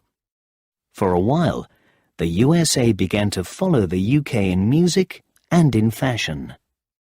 In the 1970s, music changed. First, there was glam rock from artists like David Bowie and Elton John, who coloured their hair and wore strange and wonderful clothes and shoes. Then came punk rock, short, fast songs, often with a political message, sung by bands like The Clash. In the 1980s, world music, heavy metal, loud, hard music, and indie rock were popular, and England's dance music culture also began. But in the late 1990s, some artists turned against the many fashions in music of the 80s and early 90s, and Britpop arrived. Bands such as Blur, Oasis, and Radiohead that followed the British guitar music of the 1960s and 70s. Several of these bands became famous around Europe and in the USA. Today, you can see bands play in clubs in almost every big city, and there are also music festivals around the country where people camp and watch music in big fields. The most famous of these is at Glastonbury. Art lovers can find a lot to enjoy in England too. Two of England's most famous artists were the landscape painters John Constable and J.M.W. Turner, and many of their pictures can be seen at the Tate Britain Gallery in London. London also has the Tate Modern, of course, and there are also great exhibitions at the Royal Academy of Arts and a lot of Western European art at the National Gallery in Trafalgar Square. In the 1990s, a group of artists called the Young British Artists, YBAs, became very popular in England. One of the most famous YBAs was Damien Hirst, who made a lot of artworks with dead animals. Some people love his work, and others hate it. Most towns in England have a cinema, and watching films is a very popular activity for English people.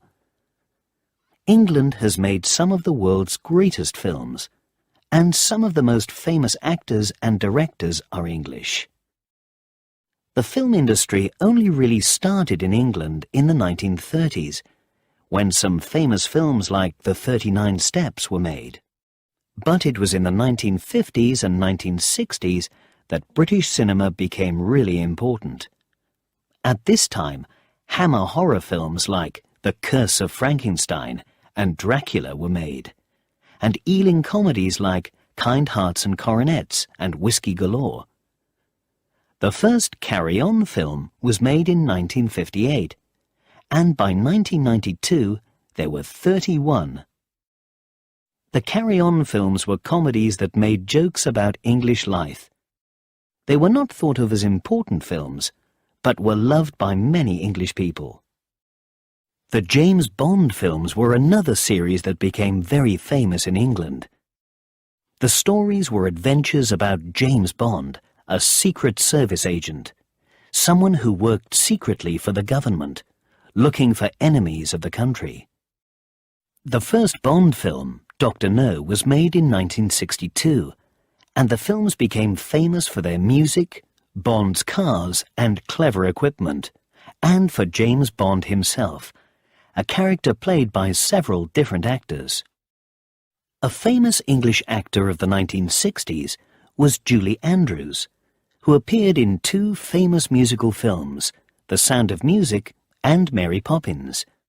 But many people believe that the greatest actor of the 20th century was Laurence Olivier. Olivier, who worked in theatre and film from the 1920s until the 1980s, made nearly 60 films, including Rebecca and Wuthering Heights. Also very famous, but as a director, not an actor, was Alfred Hitchcock. He made many great mystery films in England and in Hollywood, where he later went to live. From the 1990s, romantic comedies like Four Weddings and a Funeral and Notting Hill were made, and the Merchant Ivory films of classic novels like Howard's End. Since then, some of England's most successful films have been Love Actually, Slumdog Millionaire, and the Harry Potter series. But England's most popular kind of entertainment is television. Public television first began in England in 1936, and the British Broadcasting Corporation, the BBC, is the world's oldest and largest broadcaster. Today, there are 5 main channels in England, and there are also hundreds more channels on cable and satellite TV. There are hundreds of radio stations too. On English TV, there are many different kinds of programs, but some of the most popular ones are sitcoms, situation comedies, comedies about people in their home or where they work. One of the most famous of these was Fawlty Towers, with the actor John Cleese. Many people also enjoy soap operas, dramas which continue from one program to the next. For example, EastEnders, Coronation Street, Emmerdale and Hollyoaks. Another very popular drama series in England in the 1990s was Inspector Morse, about a detective in Oxford. Many people also enjoy reality programs about ordinary people's lives. One of the most famous of these is Big Brother, a program in which a group of people live together in a house and are filmed 24 hours a day. Some of the Big Brother programs have been watched by up to 6 million people in the UK. England has great music, art, history and literature, but sometimes people are most interested in day-to-day life. Chapter 9. English Heroes. Who are England's heroes? The important people who will never be forgotten. One of the greatest must be William Shakespeare, who wrote many beautiful poems and about 37 plays, including A Midsummer Night's Dream, Romeo and Juliet, Hamlet and Macbeth. The people in his plays always seem very real, and he wrote about their feelings and problems in words that continue to sound new and interesting today. Another hero of England from the world of literature is Charles Dickens. Dickens wrote some of the best novels of Victorian times, including Oliver Twist, David Copperfield, Bleak House, and Little Dorrit. Dickens used his books to show how terrible life was for poor people in England at the time of the Industrial Revolution. But England has scientific heroes as well as heroes from the world of literature. One of the greatest of these was Sir Isaac Newton. Born in Lincolnshire in 1643, Newton studied at the University of Cambridge. He was able to understand and explain many things about the world around us for the first time, and his book, Mathematical Principles of Natural Philosophy, was very important in the history of science.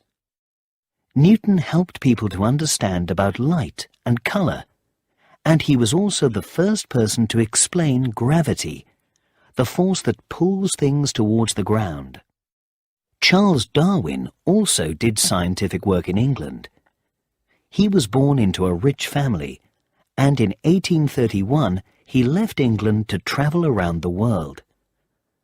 Darwin studied the animals and plants that he saw on his trip, and was interested in the differences between them.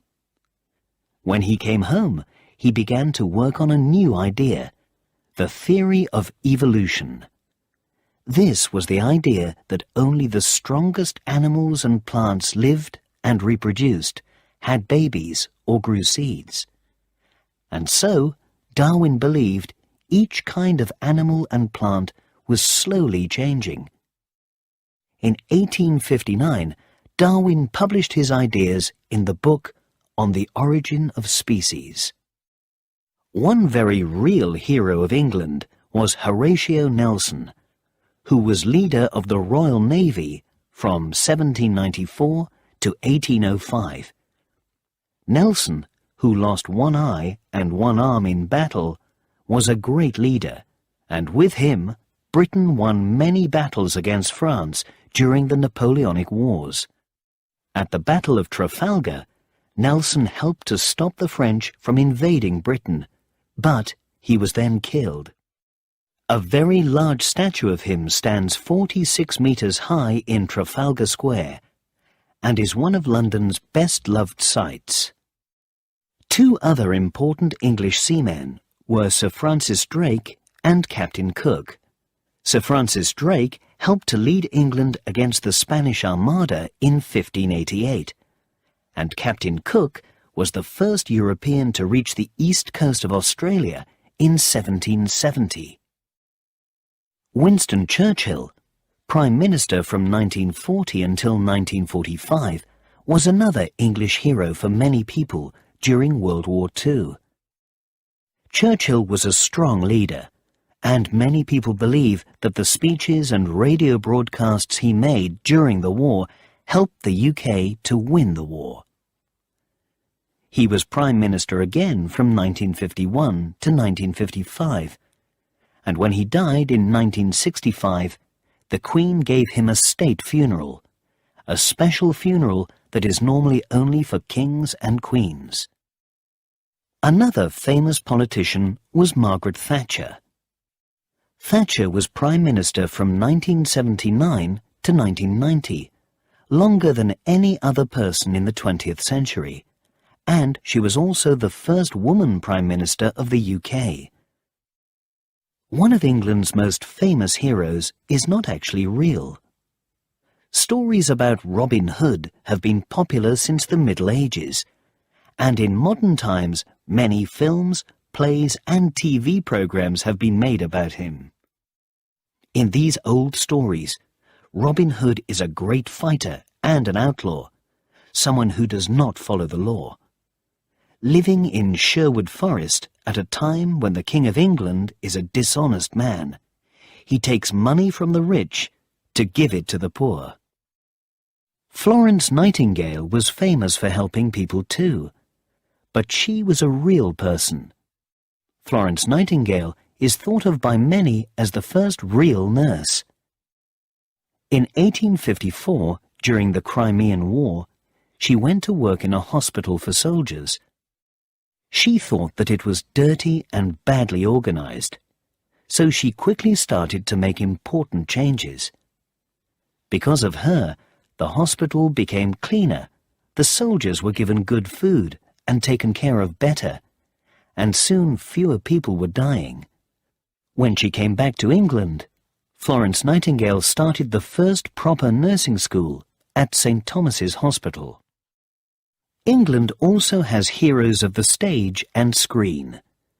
One of the first of these was Charlie Chaplin, a comedy actor and director who was famous for his many silent films in the years before films with sound were made. Chaplin's best-known character was the Tramp, a funny little man with a hat, a moustache, and a stick.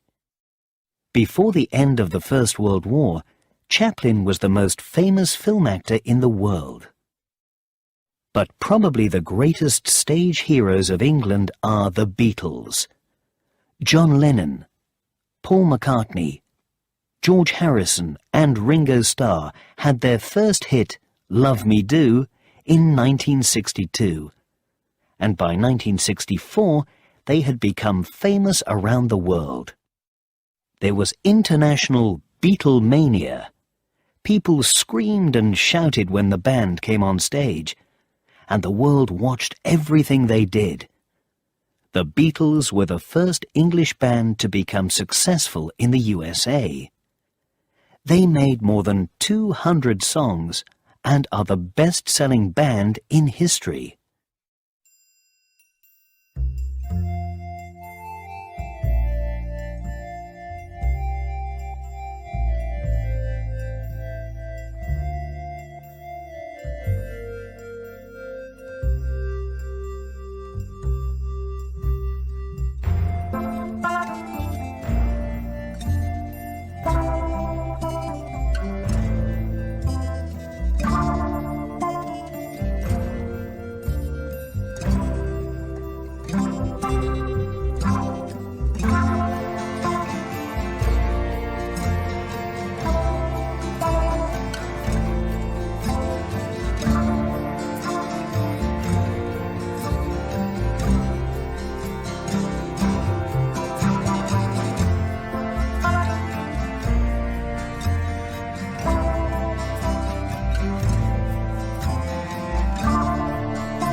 musical heroes of England, famous in a quieter way, are the composers George Friedrich Handel and Sir Edward Elgar.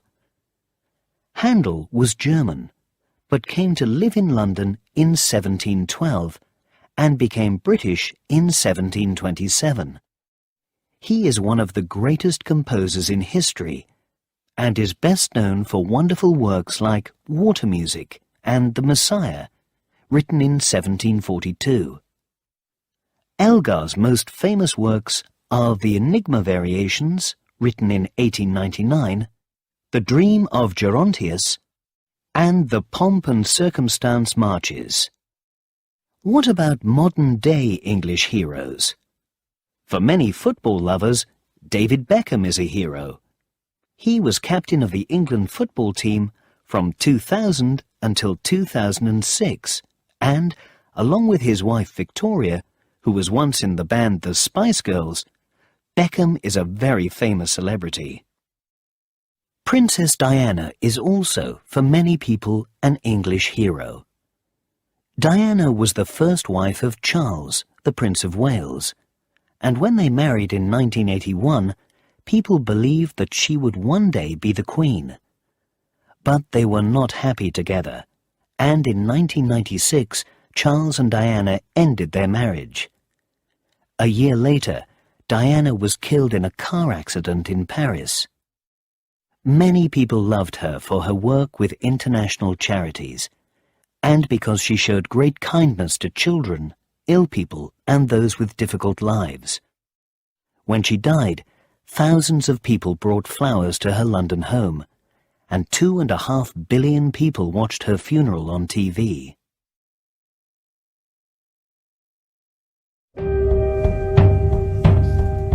The UK's Queen Elizabeth II is dead. She was crowned Queen in 1952, which makes her the longest reigning British monarch.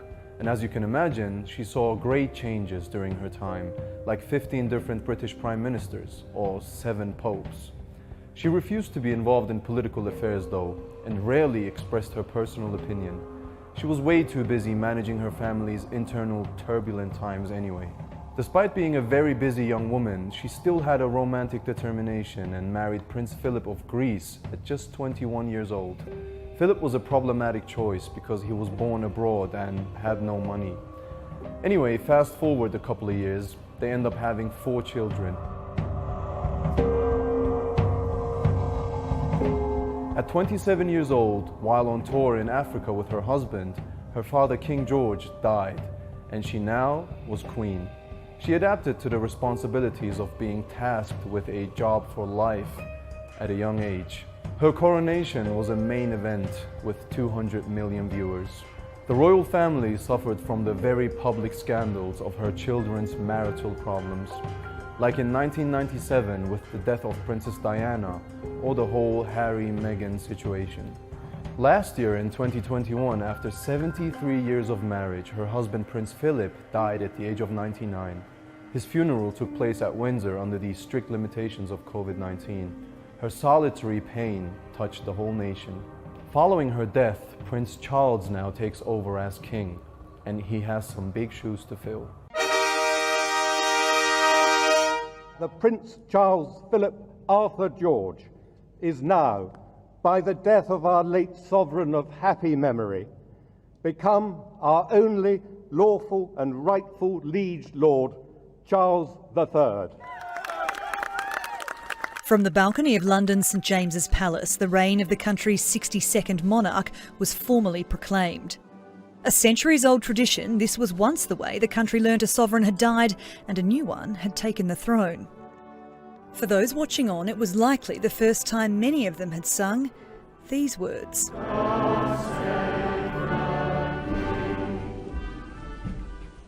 As soon as his mother died, Charles officially became king, but the proclamation formally confirmed it. And for the first time ever, the moment the new sovereign made his oaths and declarations was televised.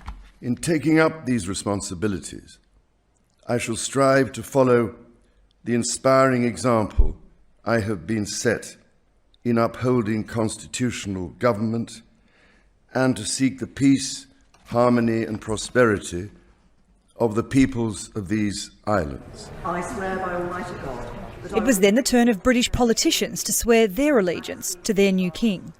I swear by Almighty God that I will be faithful and bear true allegiance to His Majesty King Charles, his heirs and successors, according to law, so help me God. The king has spent most of his life preparing for this role. At 73, he's the oldest person in British history to become monarch.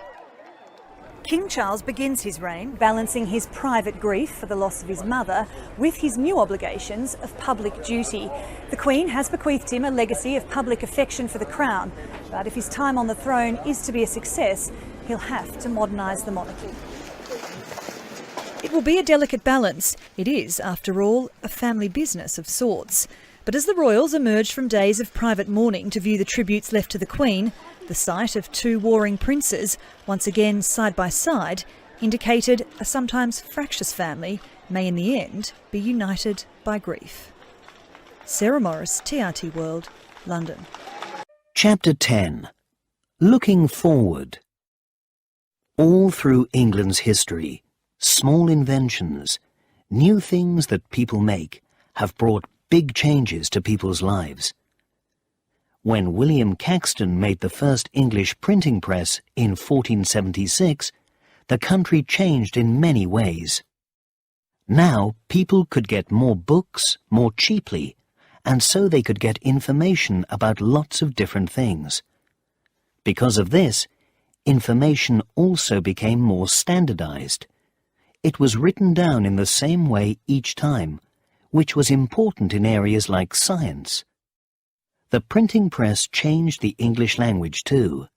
At that time, people in different parts of the country used very different words, but William Caxton only printed books in standardized English. The spinning jenny, invented in 1764 by James Hargreaves, brought more important changes to England. With the spinning jenny, people working in their homes in England could spin cotton more quickly and so make much more. Other machines followed, and when steam power was introduced, cloth-making became a proper industry. Cloth-makers did not work at home anymore. They used big machines in factories in the cities.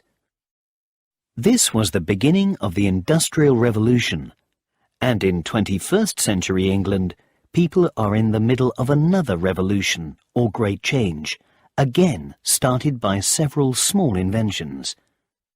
One of the most important of these was the invention by the Englishman Tim Berners-Lee in 1990 of the World Wide Web.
The World Wide Web has made it easier than ever for people to get information.